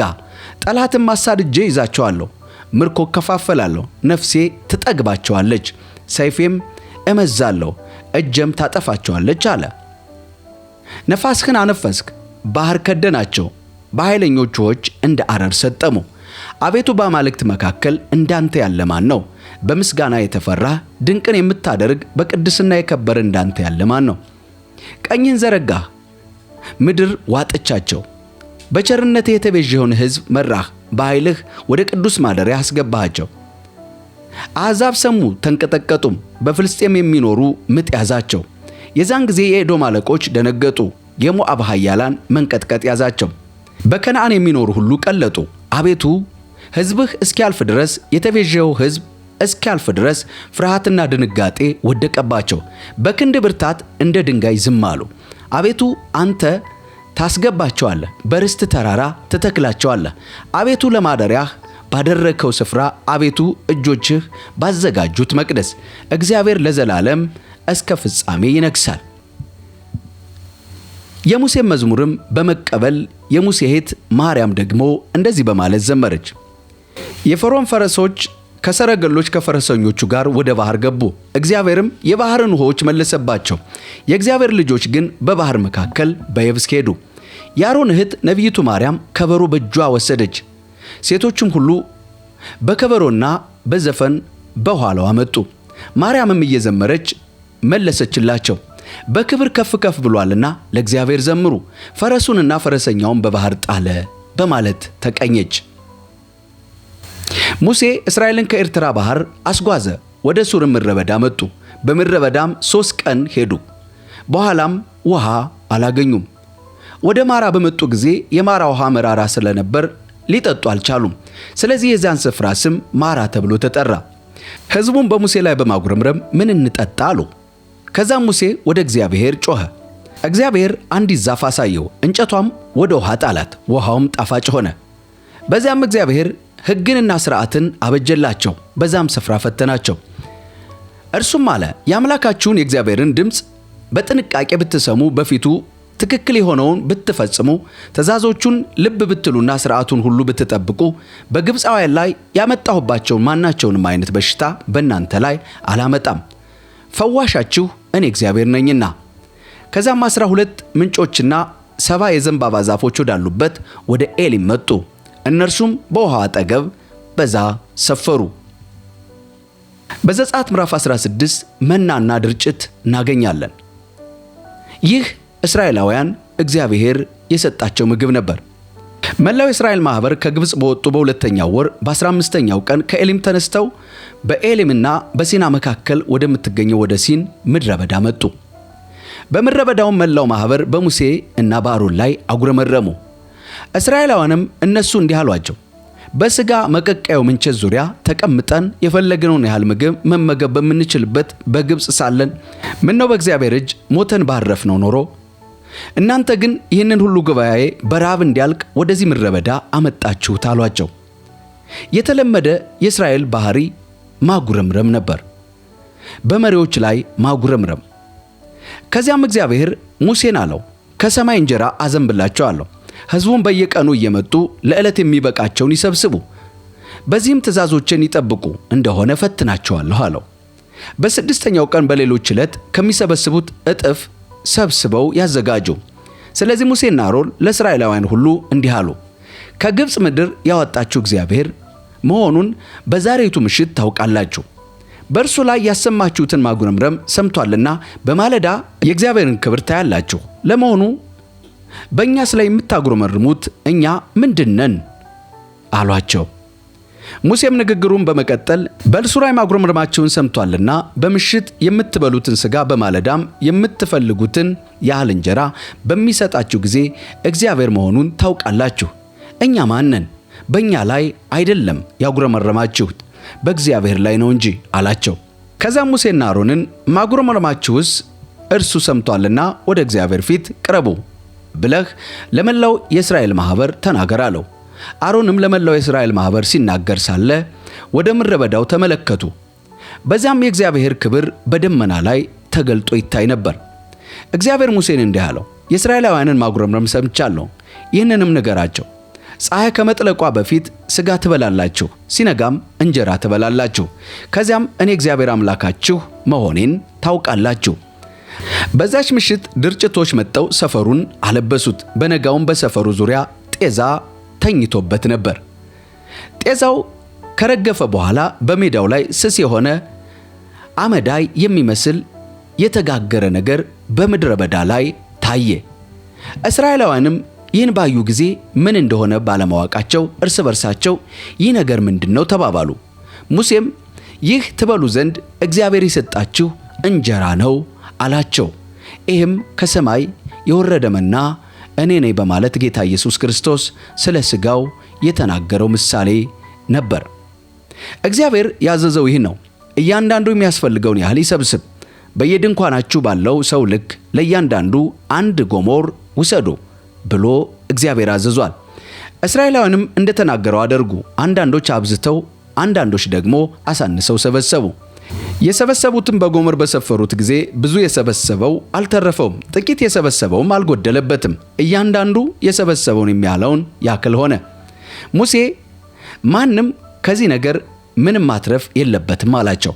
ሆኖም ግን አንዳንዶች ሙሴ የተናገራቸውን ቸል በማለት ከሰበሰቡት ውስጥ ከፊሉን አስተርፈው አሳደሩ። በማግስቱም ጧት ተነስቶ መሽተት ጀመረ። ስለዚህ ሙሴ ተቆጣቸው። በየማለዳውም እያንዳንዱ የሚያስፈልገውን ያህል ሰበሰበ። ፀሐይ እየበረታ በሚሄድ ጊዜ ቀለጠ። በስድስተኛው ቀን ለእያንዳንዱ ሰው 2 ጎሞር አድርገው እጥፍ ሰበሰቡ። የማኅበሩም አለቆች ወደ ሙሴ መጥተው ይህንኑ ነገሩት። እርሱም አላቸው፣ እግዚአብሔር ያዘዘው ይህ ነው።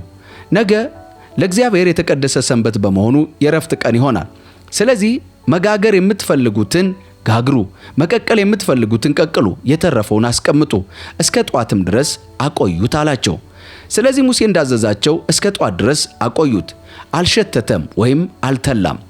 ሙሴ እንዲህ አለ፣ ዛሬውኑ ብሉት፣ ዛሬ የእግዚአብሔር ሰንበት ነውና ዛሬ በመሬት ላይ ምንም አታገኙም። 6 ቀን ትሰበስባላችሁ፣ በሰባተኛው ቀን በሰንበት ዕለት ግን ምንም ነገር አይኖርም አላቸው።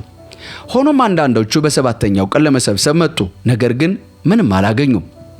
ከዚያም እግዚአብሔር ሙሴን አለው፣ ትእዛዞችንና መመሪያዎችን ለመፈጸም እስከ መቼ እምቢ ትላላችሁ? እግዚአብሔር ሰንበትን የሰጣችሁ መሆኑን ልብ በሉ።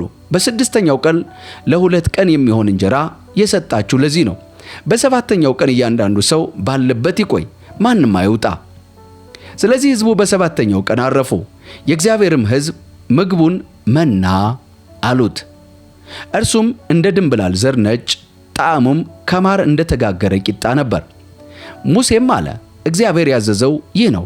ከግብፅ ባወጣችሁ ጊዜ በምድረ በዳ እንድትበሉ የሰጠኋችሁ እንጀራ ያዩ ዘንድ 1 ጎሞር መና ወስደህ ለሚመጡት ትውልዶች አቆየው።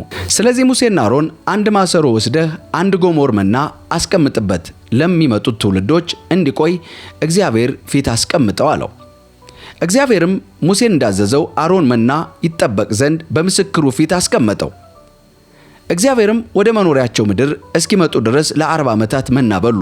ወደ ከነዓን ድንበር እስከሚደርሱ ድረስ መና በሉ። 1 ጎሞር የኢፍ መስፈሪያ 1/10 ነው ይለናል። በምዕራፍ 17 ላይ ከዓለት የፈለቀውን ውሃ እናገኛለን። መላው የእስራኤል ማህበር ከሲና ምድረ በዳ ተነስቶ እግዚአብሔር እንዳዘዘው ከስፍራ ወደ ስፍራ ተጉዞ ወደ ተፋሪም ደረሰ። ነገር ግን ሕዝቡ የሚጠጡት ውሃ አልነበረም። ስለዚህ የምንጠጣው ውሃ ስጠን በማለት ሙሴን ተጣሉት።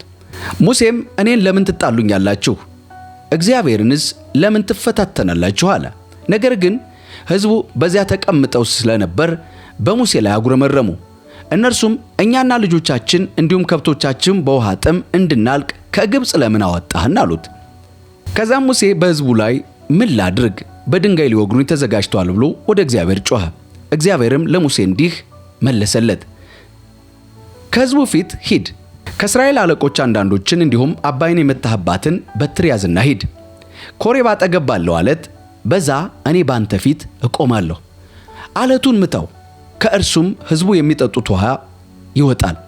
ስለዚህ ሙሴ በእስራኤል አለቆች ፊት ይህንኑ አደረገ። እኔ ባንተ ፊት እቆማለሁ፣ ዓለቱንም ምታው በማለት ይናገራል። ይህ ዓለት ጌታችን ኢየሱስ ክርስቶስ እንደሆነ በአዲስ ኪዳን ላይ በግልጽ ተነግሯል። ሲመቱት የሚያጠግብ ሲመቱት የሚያረካ ውሃ የሚወጣው ዓለታችን ኢየሱስ ክርስቶስ እንደሆነ ይህንን ምሳሌ እናገኛለን። ስፍራውንም ማሳህና መሪባ ብሎ ጠራው። እስራኤላውያን ጠብ ፈጥረው እግዚአብሔር ከኛ ጋር ነው ወይም አይደለም በማለት እግዚአብሔርን ተፈታትነዋልና። ይህ አስደናቂ የተስፋ ጉዞ በድል እየቀጠለ ሄደ።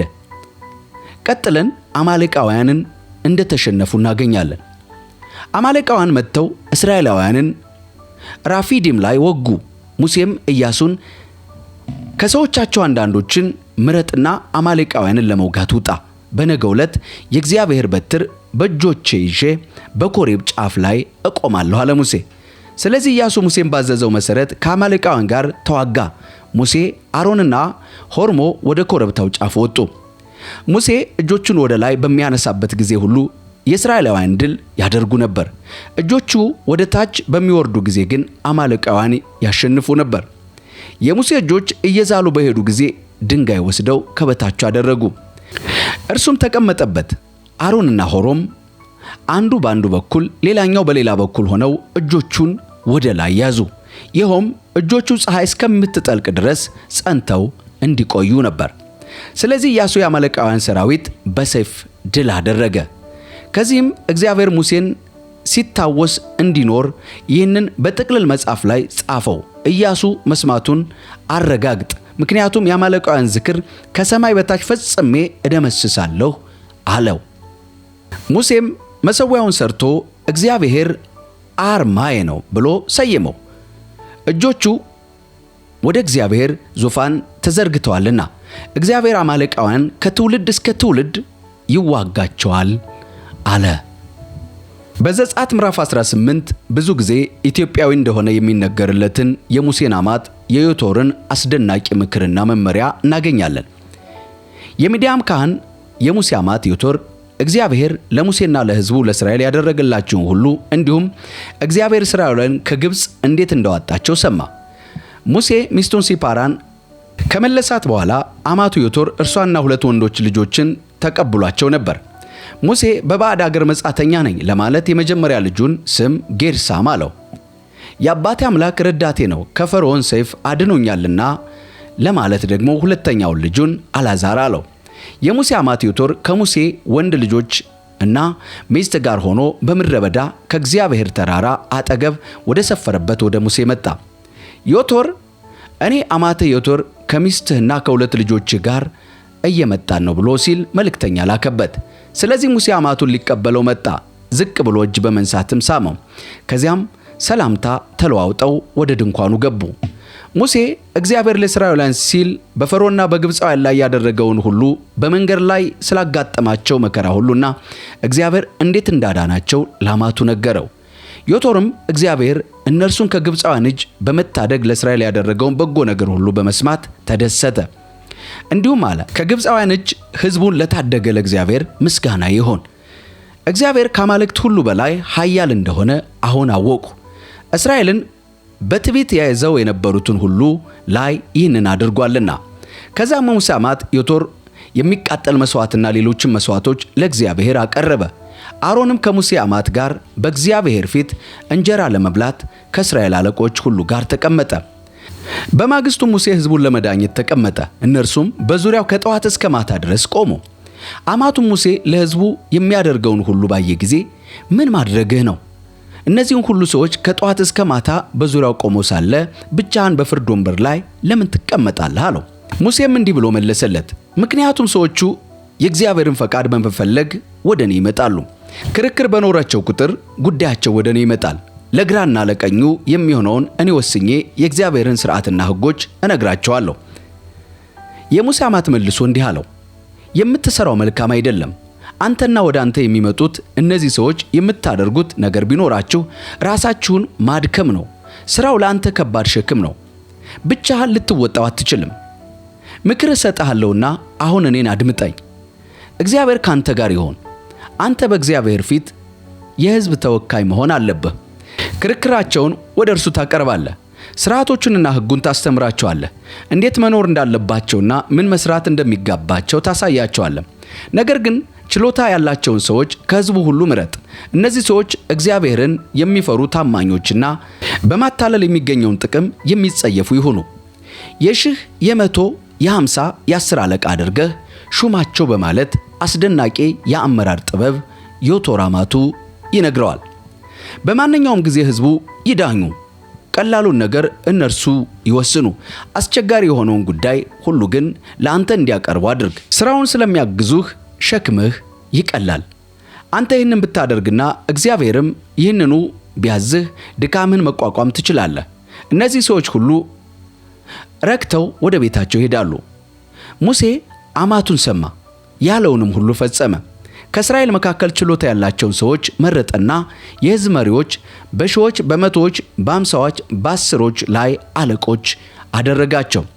ሁልጊዜም የሕዝብ ዳኞች ሆነው አገለገሉ። አስቸጋሪ ጉዳዮችን ወደ ሙሴ አመጡ፣ ቀላል የሆነውን ራሳቸው ወሰኑ። ከዚያም ሙሴ አማቱን በጉዞው ሸኘው። የዮቶር ወደ አገሩ ተመለሰ። በሲና ተራራ ላይ የእግዚአብሔር ክብር ተገለጠ። በዘጸአት ምዕራፍ 19 በ3ኛው ወር እስራኤላውያን ከግብፅ ለቀው በወጡ በዛች ዕለት ወደ ሲና ምድረ በዳ መጡ። ከራፊዲም ተነስተው በኋላ ወደ ሲና ምድረ በዳ ገቡ። እስራኤልም በዚያ ምድረ በዳ በተራራው ፊት ለፊት ሰፈሩ። ከዛም ሙሴ ወደ እግዚአብሔር ወጣ። እግዚአብሔርም ከተራራው ጠራውና እንዲህ አለው፣ ለያዕቆብ ቤት የምትለው ለእስራኤልም ሕዝብ የምትነግረው ይህ ነው። በግብፅ ላይ ላደረግኩት በንስር ክንፍ ተሸክሜ ወደ ራሴ እንዴት እንዳመጣኋችሁ እናንተ ራሳችሁ አይታችኋል። አሁንም በፍጹም ብትታዘዙኝና ቃል ኪዳኔን ብትጠብቁ እነሆ ከአሕዛብ ሁሉ እናንተ የተወደደ ርስት ትሆናላችሁ። ምንም እንኳ ምድር ሁሉ የኔ ብትሆንም እናንተ ለኔ የመንግሥት ካህናት፣ የተቀደሰ ሕዝብ ትሆናላችሁ። ለእስራኤላውያን የምትነግራቸው ቃሎች እነዚህ ናቸው አለው። ስለዚህ ሙሴ ተመልሶ የሕዝብ አለቆችን አስጠራ። እንዲናገርም እግዚአብሔር ያዘዘውን ቃሎች ሁሉ ነገራቸው። ሕዝቡ ሁሉ በአንድነት ላይ እግዚአብሔር ያለውን ሁሉ እናደርጋለን ብለው መለሱ። ስለዚህ ሙሴ እነርሱ ያሉትን መልሶ ወደ እግዚአብሔር ወሰደ። እግዚአብሔር ሙሴን እንዲህ አለው፣ ካንተ ጋር ስናገር ሕዝቡ እንዲሰሙኝ እምነታቸውም ምንጊዜም በአንተ ላይ እንዲጥሉ በከባድ ደመና ወደ አንተ መጣለሁ። ከዚያም ሙሴ ሕዝቡ ያሉትን ለእግዚአብሔር ነገረው።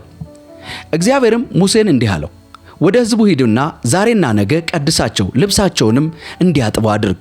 በሦስተኛው ቀን ይዘጋጁ፣ ምክንያቱም በዛ ቀን በሕዝቡ ፊት እግዚአብሔር በሲና ተራራ ላይ ይወርዳል።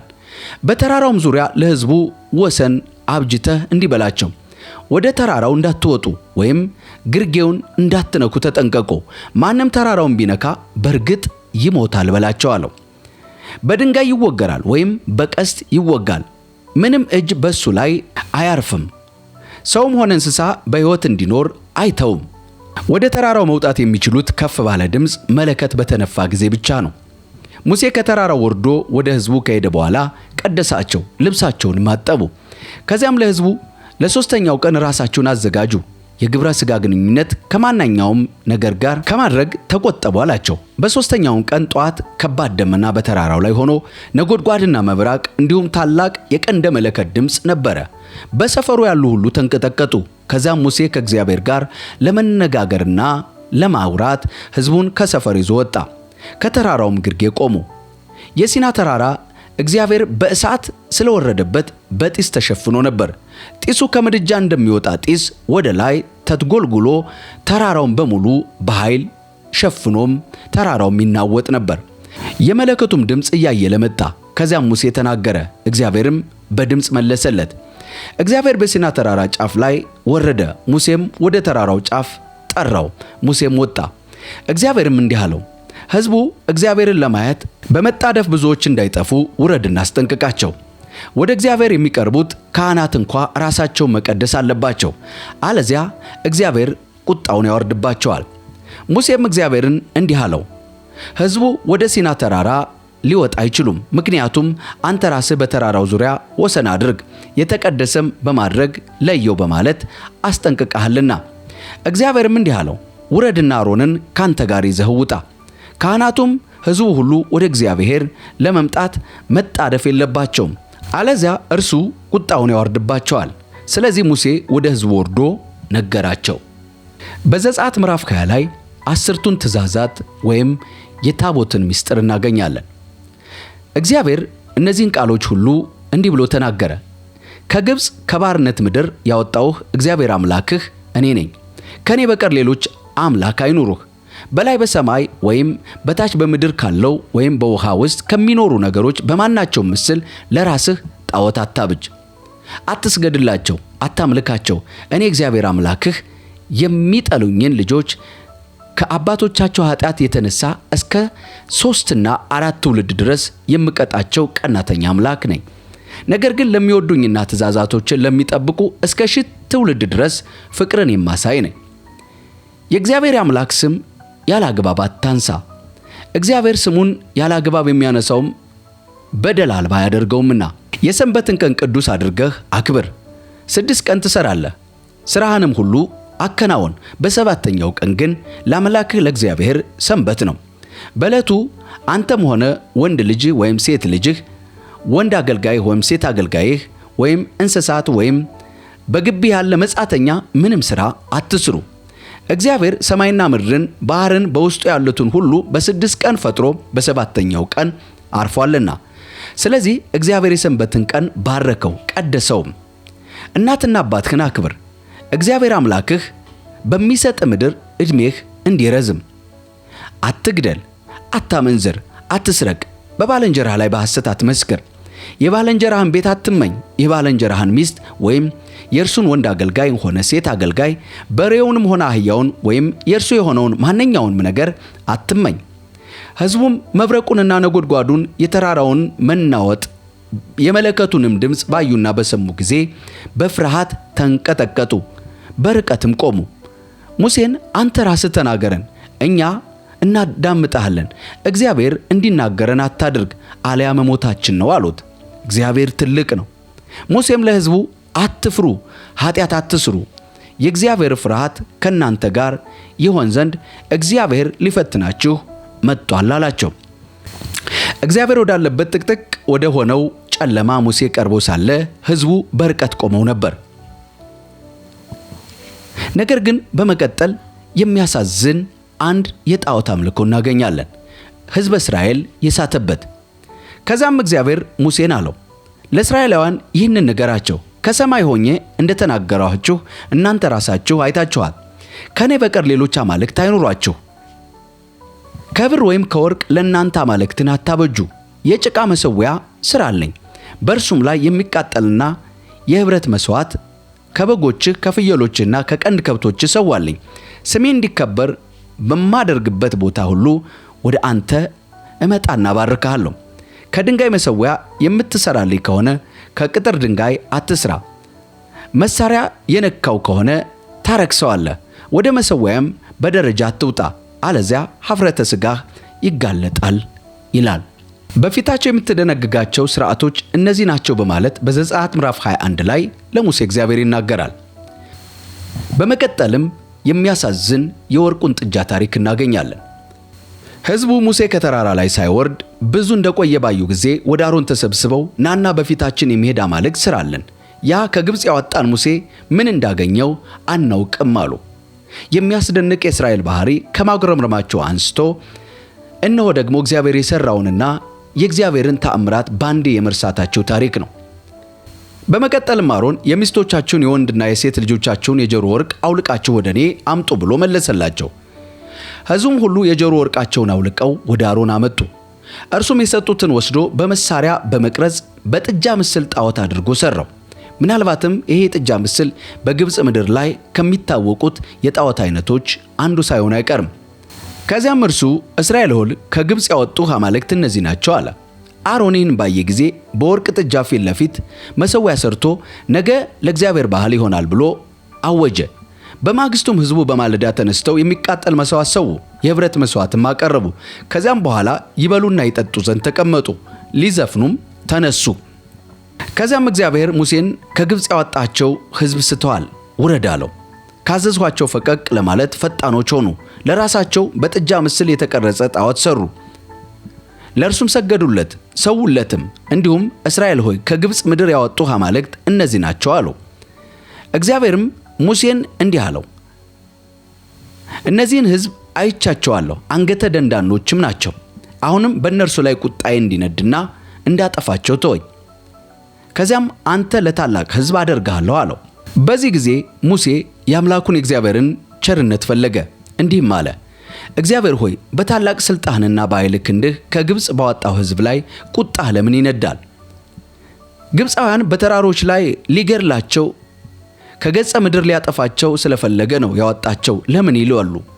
ከክፉ ቁጣህ ተመለስ፣ ታገስ፣ በሕዝብ ላይ ጥፋት አታምጣ በሚል የሚያስደንቅ የርኅራኄና የመሪነት ልብ ከሙሴ እንመለከታለን። ለባሪያዎች ለአብርሃም ለይስሐቅና ለእስራኤል ዘር እንደ ሰማይ ከዋክብት አበዛዋለሁ፣ ለዘር ተስፋ አድርጌ የሰጠኋቸውን ይችን ምድር ሁሉ እሰጣለሁ፣ ለዘላለም ርስት ትሆናለች በማለት በራስህ የማልኸውን አስታውስ በማለት እግዚአብሔርን ይሞግተዋል። ከዚያም እግዚአብሔር ታገሰ፣ በሕዝቡም ላይ አመጣባቸዋለሁ ያለውን ጥፋት አላመጣባቸውም። ሙሴም ሁለቱን የምስክር ጽላቶች በእጆቹ ይዞ ከተራራ ወረደ። ጽላቶችም ከፊትና ከኋላ በሁለቱ ጎኖች ተጽፎባቸው ነበር። ጽላቶችም የእግዚአብሔር ሥራ ነበሩ። በጽላቶችም ላይ የተቀረጸው ጽሕፈት የእግዚአብሔር ጽሕፈት ነበረ። ይህም ጽሕፈት 10ቱ ትእዛዛት ብለን የምንለው ማለት ነው። ኢያሱም የሕዝቡን ጩኸት ድምፅ በሰማ ጊዜ ሙሴን በሰፈር ውስጥ የጦርነት ድምፅ አለ አለው። ሙሴም የድል ድምፅ አይደለም፣ የሽንፈትም ድምፅ አይደለም፣ የምሰማው የዘፈን ድምፅ ነው ብሎ መለሰለት። ሙሴም ወደ ሰፈሩ ደርሶ ጥጃውንና ጭፈራውን ባየ ጊዜ ቁጣው ነደደ። ጽላቶቹን ከእጁ በመወርወር ከተራራው ግርጌ ሰባበራቸው። የተሰሩትን ጥጃ ወስዶ በሳት አቃጠለ። ከዛም ዱቄት እስኪሆን ፈጨው፣ በውሃም ላይ በተነው። እስራኤላውያንም እንዲጠጡት አደረገ። አሮንንም ወደዚህ አስከፊ ኃጢአት ትመራቸው ዘንድ እነዚህ ሕዝብ ምን አደረጉህ አለው። አሮንም መልሶ ጌታ ሆይ አትቆጣ ብሎ መለሰለት። ይህ ሕዝብ ሁል ጊዜ ለክፋት ያዘነበለ መሆኑን አንተ ታውቃለህ። እነርሱ በፊታችን የሚሄድ አማልክት ሥራልን፣ ይህ ከግብፅ ያወጣን ሙሴ ምን እንዳገኘው አናውቅም አሉኝ። ስለዚህ ማንኛውንም አይነት የወርቅ ጌጣጌጥ ያለውን ሁሉ ያውልቀው አልኋቸው። ከዚያም ወርቁን ሰጡኝ፣ ወደ እሳትም ጣልሁት፣ ይህ ጥጃ ወጣ በማለት ሙሴን ሲዋሸው እንመለከታለን። ምክንያቱም በመቅረጫ ላይ አድርጎ በትክክል የሰራውን ጥጃ በእሳትስ ስጥለው ይሄ ጥጃ ወጣ በማለት እዚህ ላይ ይዋሻል። ሕዝቡ ከቁጥጥር ውጭ እንደሆኑ አሮንም መረን እንደለቀቃቸው በጠላቶቻቸው ዘንድ መሳለቂያ እንደሆኑ ሙሴ አስተዋለ። ስለዚህ በሰፈሩ መግቢያ ላይ ቆሞ የእግዚአብሔር የሆነ ሁሉ ወደ እኔ ይምጣ አለ። ሌዋውያኑም ሁሉ ከእርሱ ጋር ሆኑ። ምንጊዜም በትርምስ ውስጥ ቢሆኑም ውስጣቸው ግን ለእግዚአብሔር የቀና የእግዚአብሔር ሰዎች ነበሩ። እነዚህም ሌዋውያኖች ወደ ሙሴ ወገን ወዲያውኑ ሲሄዱ እንመለከታለን። ከዚያም የእስራኤል አምላክ እግዚአብሔር የሚለው ይህ ነው፣ እያንዳንዱ ሰው በየወገቡ ላይ ሰይፍ ይታጠቅ፣ በሰፈር ውስጥ ከዳር እስከ ዳር እየተመላለሰ እያንዳንዱ ወንድሙን ጓደኛውንና ጎረቤቱን ይግደል አላቸው። ሌዋውያኑ ሙሴ እንዳዘዛቸው ፈጸሙም። በዚያው ዕለት ከሕዝቡ 3000 ያህል ወደቁ። ከዚያም ሙሴ በራሳቸው ወንዶች ልጆችና ወንድሞች ላይ በመነሳታችሁ በዛሬዋ ቀን ለእግዚአብሔር የተለያችሁ ሆናችኋል፣ በዛሬው ዕለት ባርኳችኋል አለ። በማግስቱም ሙሴ ሕዝቡን እጅግ የከፋ ኃጢአት ሰርታችኋል፣ አሁን ግን ወደ እግዚአብሔር እወጣለሁ፣ ምናልባትም ኃጢአታችሁ ማስተሰረይ እችል ይሆናል አላቸው። ስለዚህ ሙሴ ወደ እግዚአብሔር ተመልሶ እንዲህ አለ፣ ወዮ ይህ ሕዝብ የሰሩት ምን አይነት የከፋ ኃጢአት ነው! ለራሳቸው የወርቅ አማልክት ሰሩ። አሁን ግን አቤቱ ኃጢአታቸውን ይቅር በል፣ ያለዚያ ግን ከጻፍከው መጽሐፍ እኔን ደምስሰኝ። እግዚአብሔርም ለሙሴ እንዲህ ሲል መለሰለት፣ የበደሉኝን ሁሉ ከመጽሐፍ ደመስሳለሁ። ይሁን እንጂ አሁንም ሂድ፣ ሕዝቡን ወደ ተናገርኸው ስፍራ ምራ፣ መልአኬም በፊትህ ይሄዳል። ሆኖም የምቀጣበት ጊዜ ሲደርስ ስለ ኃጢአታቸው እቀጣቸዋለሁ። አሮንም በሠራው ጥጃ ባደረገው ነገር እግዚአብሔር ሕዝቡን በመቅሰፍት መታ። የዘጸአት ጉዞ ቀጥሎ በዘጸአት ምዕራፍ 33 ደርሰናል።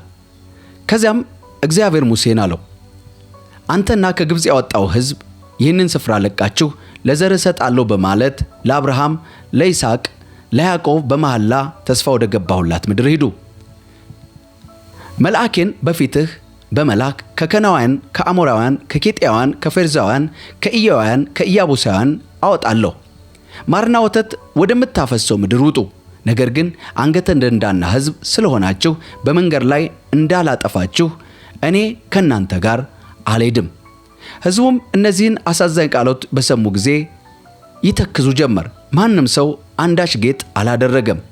እግዚአብሔርም ሙሴን እስራኤላውያን አንገተ ደንዳና ሕዝብ ናችሁ፣ ለአንድ አፍታ እንኳ ከእናንተ ጋር አብሬያችሁ ብሄድ አጠፋችሁ ነበር። አሁንም ጌጣጌጦቻችሁን አውልቁ፣ እናንተ ምንም ማድረግ እንዳለብኝ እወስናለሁ ብለህ ንገራቸው አለ።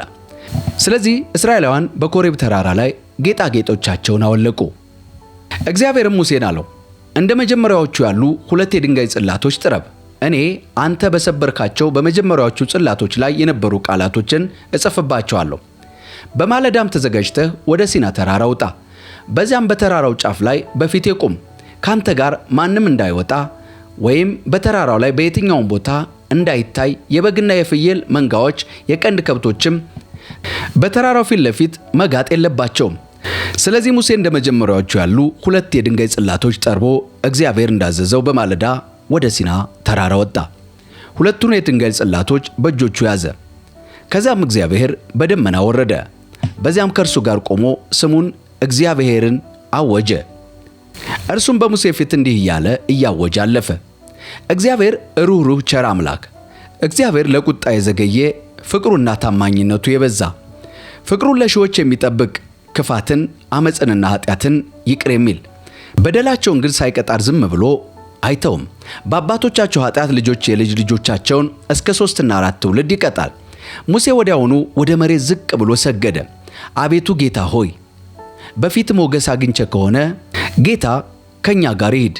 የአንገተ ደንዳና ሕዝብ ምንም ቢሆን እንኳ ክፋታችንና ኃጢአታችንን ይቅር በል፣ እንደ ርስትህም አድርገህ ውሰደን። ከዛም እግዚአብሔር እንዲህ አለ፣ ካንተ ጋር ኪዳን እገባለሁ። ከዚህ ቀደም በዓለም ሁሉ ለየትኛውም ሕዝብ ከቶ ያልተደረገ በሕዝብ ሁሉ ፊት ድንቅ አደርጋለሁ።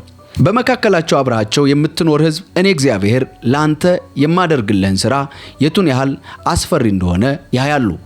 ዛሬ የማዝህን ፈጽመህ አሞራውያን፣ ከናውያን፣ ኬጢያውያንን፣ ፌርዛውያንን፣ ኢያውያውያንን፣ ኢያቡሳውያንን በፊትህ አስወጣቸዋለሁ።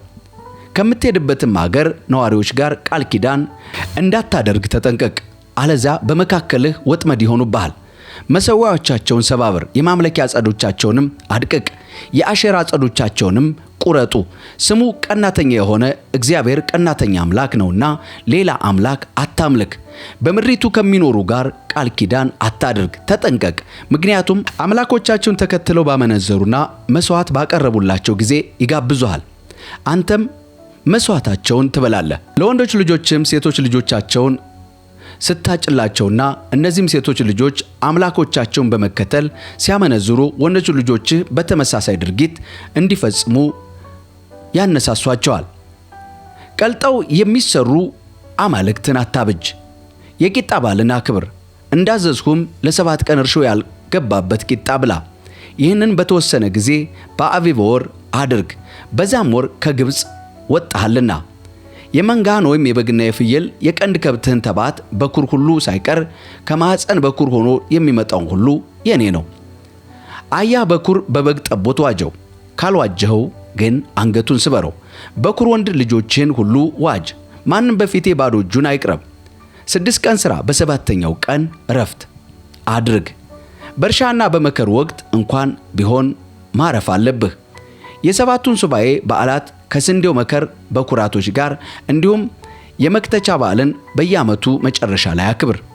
በዓመት 3 ጊዜ ወንድ ሁሉ በእስራኤል አምላክ በጌታ እግዚአብሔር ፊት ይቅረብ። አሕዛብ ከፊትህ አስወጣለሁ፣ ድንበርህንም አሰፋለሁ። በዓመት 3 ጊዜ በአምላክህ በእግዚአብሔር ፊት ለመቅረብ ስትወጣ ምድርህን ማንም አይመኝም። እርሾ ካለው ከማንኛውም ነገር ጋር ደም መሥዋዕት ለእኔ አታቅርብ። ከፋሲካ በዓል የተረፈውን መሥዋዕት እስከ ማለዳ አይቆይ። ያፈርህን ምርጥ በኩራት ለአምላክህ ለእግዚአብሔር ቤት አምጣ። ጠቦት ፍየልን በእናቱ ወተት አትቀቅል። ከዚህም እግዚአብሔር ሙሴን እነዚህን ቃሎችን ጻፋቸው፣ እነዚህ ቃሎች መሰረት ካንተና ከእስራኤል ቃል ኪዳን አድርጌያለሁና አለው። ሙሴም እህል ሳይበላ ውሃ ሳይጠጣ ከእግዚአብሔር ጋር 40 ቀንና 40 ሌሊት በዛ ነበረ። በጽላቶቹም ላይ የቃል ኪዳኑን ቃሎች 10ቱን ትእዛዛት ጻፈ። ሙሴ 2ቱን የምስክር ጽላቶች በእጁ ይዞ ከሲና ተራራ በወረደ ጊዜ ከእግዚአብሔር ጋር ከመነጋገሩ የተነሳ ፊቱ እንደሚያበራ አላወቀም ነበር። አሮንና እስራኤላውያን ሁሉ ሙሴን ባዩ ጊዜ ፊቱ ያበራ ነበር፣ ወደ እርሱ ለመቅረብ ፈርተው ነበር። ሙሴ ግን ጠራቸው። ስለዚህም አሮንን የማኅበር መሪዎችን ወደ እርሱ ተመለሱ፣ እርሱም አነጋገራቸው። ከዚያም በኋላ እስራኤላውያን ሁሉ ወደ እርሱ ቀረቡ። እግዚአብሔርም በሲና ተራራ የሰጠውን ትእዛዛት ሁሉ ሰጣቸው። ሙሴ ለእነርሱ ተናግሮ ከጨረሰ በኋላ ፊቱ ላይ መሸፈኛ አደረገ። ከእነርሱ ጋር ለመነጋገር ወደ እግዚአብሔር ሀልወት በሚገባበት ጊዜ ሁሉ ግን እስከሚወጣ ድረስ መሸፈኛውን ያነሳ ነበር። በሚወጣበትም ጊዜ የታዘዘውን ለእስራኤላውያን ነገራቸው። ፊቱ የሚያበራ መሆኑን አዩ። ከዚያም ሙሴ ከእግዚአብሔር ጋር ለመነጋገር ተመልሶ እስኪሄድ ድረስ መሸፈኛውን መልሶ ፊቱ ላይ ያደርግ ነበር። የእስራኤል ልጆች በግብፅ ለዘመናት በባርነት ቀንበር ስር ወድቀው ለ430 ዓመት ሲማቀቁ ምርር ብለው ሲያለቅሱ እንባቸውና ጩኸታቸው ወደ እግዚአብሔር ደረሰ። እግዚአብሔርም በሙሴ አማካኝነት በ10 ተአምራት የፈርዖንን ትዕቢት ሰባበረ። እግዚአብሔርም ሕዝቡን የማይመስል በሚመስል መንገድ ሲመራቸው እንመለከታለን። እስራኤላውያን ከኋላቸው የፈርዖን ሰራዊት፣ ከፊታቸው ደግሞ ቀይ ባህር ሲገጥሟቸው ተስፋ ቆርጠው ነበር። በዚህ ጊዜ ግን የእግዚአብሔር ተአምራትና የእግዚአብሔር ድል ሲገለጥ እናያለን። እግዚአብሔር ግን ባህሩን ከፍሎ በደረቅ ምድር አሻገራቸው። ይህ ለዘመናችን ክርስቲያኖች የሚነግረን እግዚአብሔር መንገድ በሌለበት መንገድ ማውጣት የሚችል አምላክ መሆኑን ነው። በምድረ በዳ የተገለጠው መለኮታዊ አቅርቦት እጅግ የሚደንቀን ነው። የእስራኤል ጉዞ በቀጥታ ወደ ከነዓን አልነበረም፣ በምድረ በዳ ማለፍ ነበረባቸው። እግዚአብሔር በዛ አስቸጋሪ ስፍራ ሕዝቡን በኃይሉ ደገፋቸው። ይህም የመጀመሪያው ከሰማይ የወረደውን መና እንመለከታለን። እግዚአብሔር ለሕዝበ እስራኤል እጅግ የሚራራ አምላክ መሆኑን የምናይበት በረሃብ እንዳይጠፉ የሰማይ መና ሲያወርድላቸው እንመለከታለን። ሌላኛው ከዓለቱ ውሃ የመፍለቁ ጉዳይ ነው። እግዚአብሔር በውሃ ጥም እንዳይሞቱ ወይም ደግሞ እንዳይጠፉ ለሕዝበ እስራኤል ከዓለቱ ውሃ አውጥቶ ሲያጠጣቸው እንመለከታለን። እንዲሁም የመገኘቱ ደመና በቀን በደመና አምድ ከፀሐይ ሐሩር እየጋረዳቸው፣ በሌሊት ደግሞ በእሳት አምድ እየመራቸውና ብርሃን እየሆናቸው አብሯቸው ይጓዝ ነበር።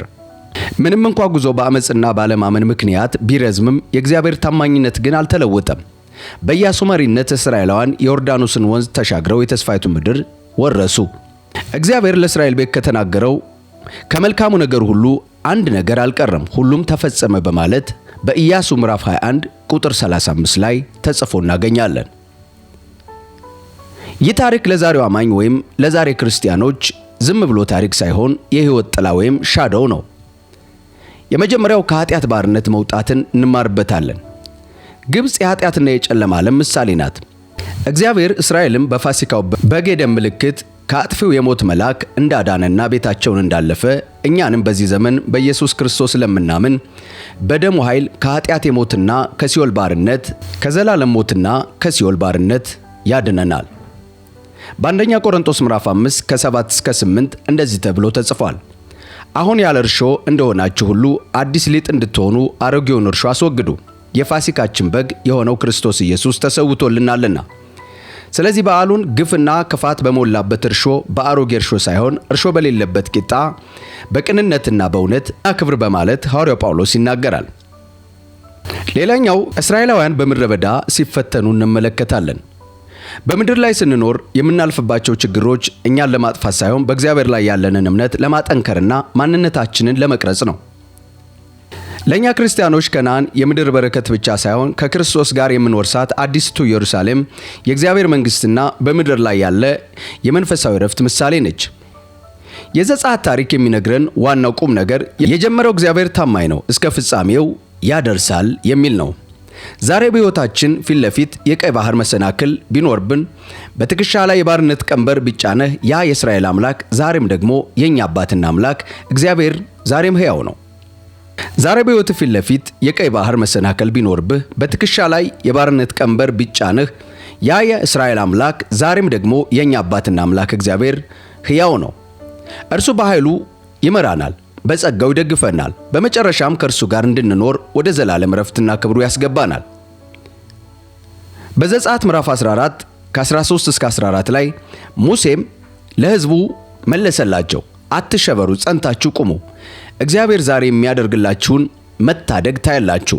ዛሬ የምታዩአቸውን ግብፃውያን ደግሞ አታዩአቸውም።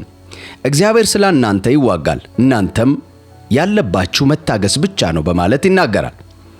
በቁጥር 14 ላይ እግዚአብሔር ስለ እናንተ ይዋጋል፣ እናንተም ዝም ትላላችሁ ይላል። በዚህ ዘመን የምንኖር ክርስቲያኖች እኛ የምናሸንፈው ጦርነት የለም፣ የተሸነፈ ጦርነት ብቻ ነው ያለ። እርሱም ጌታችንና መድኃኒታችን ኢየሱስ ክርስቶስ አንድ ጊዜ በመስቀል ላይ ጠላታችንን ከእግራችን በታች ጥሎልናል። በአጠቃላይ ከዘጸአት መጽሐፍ የምንማረው እኛ ክርስቲያኖች በብሉይ ኪዳን እስራኤላውያን ከግብፅ ባርነት ሲወጡ የፋሲካን በግ አርደው ደሙን በመቃ ላይ ቀብተው ከጥፋት ድነዋል። ዛሬ ግን ለእኛ ለክርስቲያኖች ነገሩ ከሥጋዊ ነፃነት በላይ ነው። ሐዋርያው ቅዱስ ጳውሎስ እንዲህ እንዳለው ፋሲካችን ክርስቶስ ታርዶልናልና ስለዚህ በቅንነትና በእውነት ቂጣ በዓልን እናድርግ በማለት በአንደኛ ቆሮንቶስ ምዕራፍ 5 ቁጥር 7 ላይ ተናግሯል። ለምን ፋሲካችን ክርስቶስ ሆነ የሚለውን መጠየቅ ያስፈልጋል። ለኛ ፋሲካ ማለት የአንድ ቀን በዓል ወይም የድግስ ዝግጅት ብቻ አይደለም። ፋሲካችን ሕያው አካል ነው። እርሱም እውነተኛ በግ፣ ያለ በደሉ ስለኛ በደል የታረደው የእግዚአብሔር በግ እርሱ ነው። እርሱ በመሞቱ ሞትን ገደለው፣ እኛንም ከዘላለም የኃጢአት ባርነት ነፃ ወጣን። መቃብርን ድል አድርጎ በመነሳቱ የእኛ ትንሣኤና ሕይወት መሆኑን አረጋገጠልን። አሁን እኛ ነፃ ነን። ነፃ ወጠናል ስንል ምን ማለታችን ነው? የመጀመሪያው ከፍርሃት ነፃ ነን። ሞት ዳግመኛ አይገዛንም፣ ክርስቶስ የሞትን መንጋጋ ሰብሮታልና። ሁለተኛ ከኩነኔ ነፃ ነን። በደሙ የታጠበ ሕሊና ስላለን በእግዚአብሔር ፊት በድፍረት እንቆማለን። ሶስተኛ አዲስ ሕይወት አግኝተናል። ከጥል ከቂምና ከጨለማ ሥራ ወጥተን በብርሃን እንድንመላለስ ኃይል አግኝተናል። ለመሆኑ እኛ ክርስቲያኖች በዓሉን እንዴት እናክብር? በዚህ ዘመን ያለን ክርስቲያኖች በዓሉን ስናከብር በሚከተሉ 3 መንገዶች መሆን አለበት። የመጀመሪያው በምስጋና የምናመሰግነውም ስለተደረገልን ታላቅ ማዳን ለእግዚአብሔር ክብር በመስጠት። ሁለተኛ በፍቅር ነፃ የወጣነው በፍቅር ስለሆነ እኛም ለሌሎች ፍቅርን ማሳየት ያስፈልጋል። ሶስተኛ በቅድስና የነፃነታችን ዋጋ የጌታችን ደም ስለሆነ በቅዱስ ሕይወት መመላለስ አለብን። ክርስቶስ ለኛ ሲል የታረደው እኛ ታርደን ከምንኖርበት የኃጢአት ሰንሰለት እንድንፈታ ነው። ዛሬ መቃብሩ ባዶ ነው፣ እኛ በጸጋው የተሞላን ነን። ፋሲካችን ክርስቶስ ነው። እንኳን ደስ አላችሁ እያልን የዛሬን መልእክታችንን በዚህ እንቋጫለን። ጸጋ ይብዛላችሁ።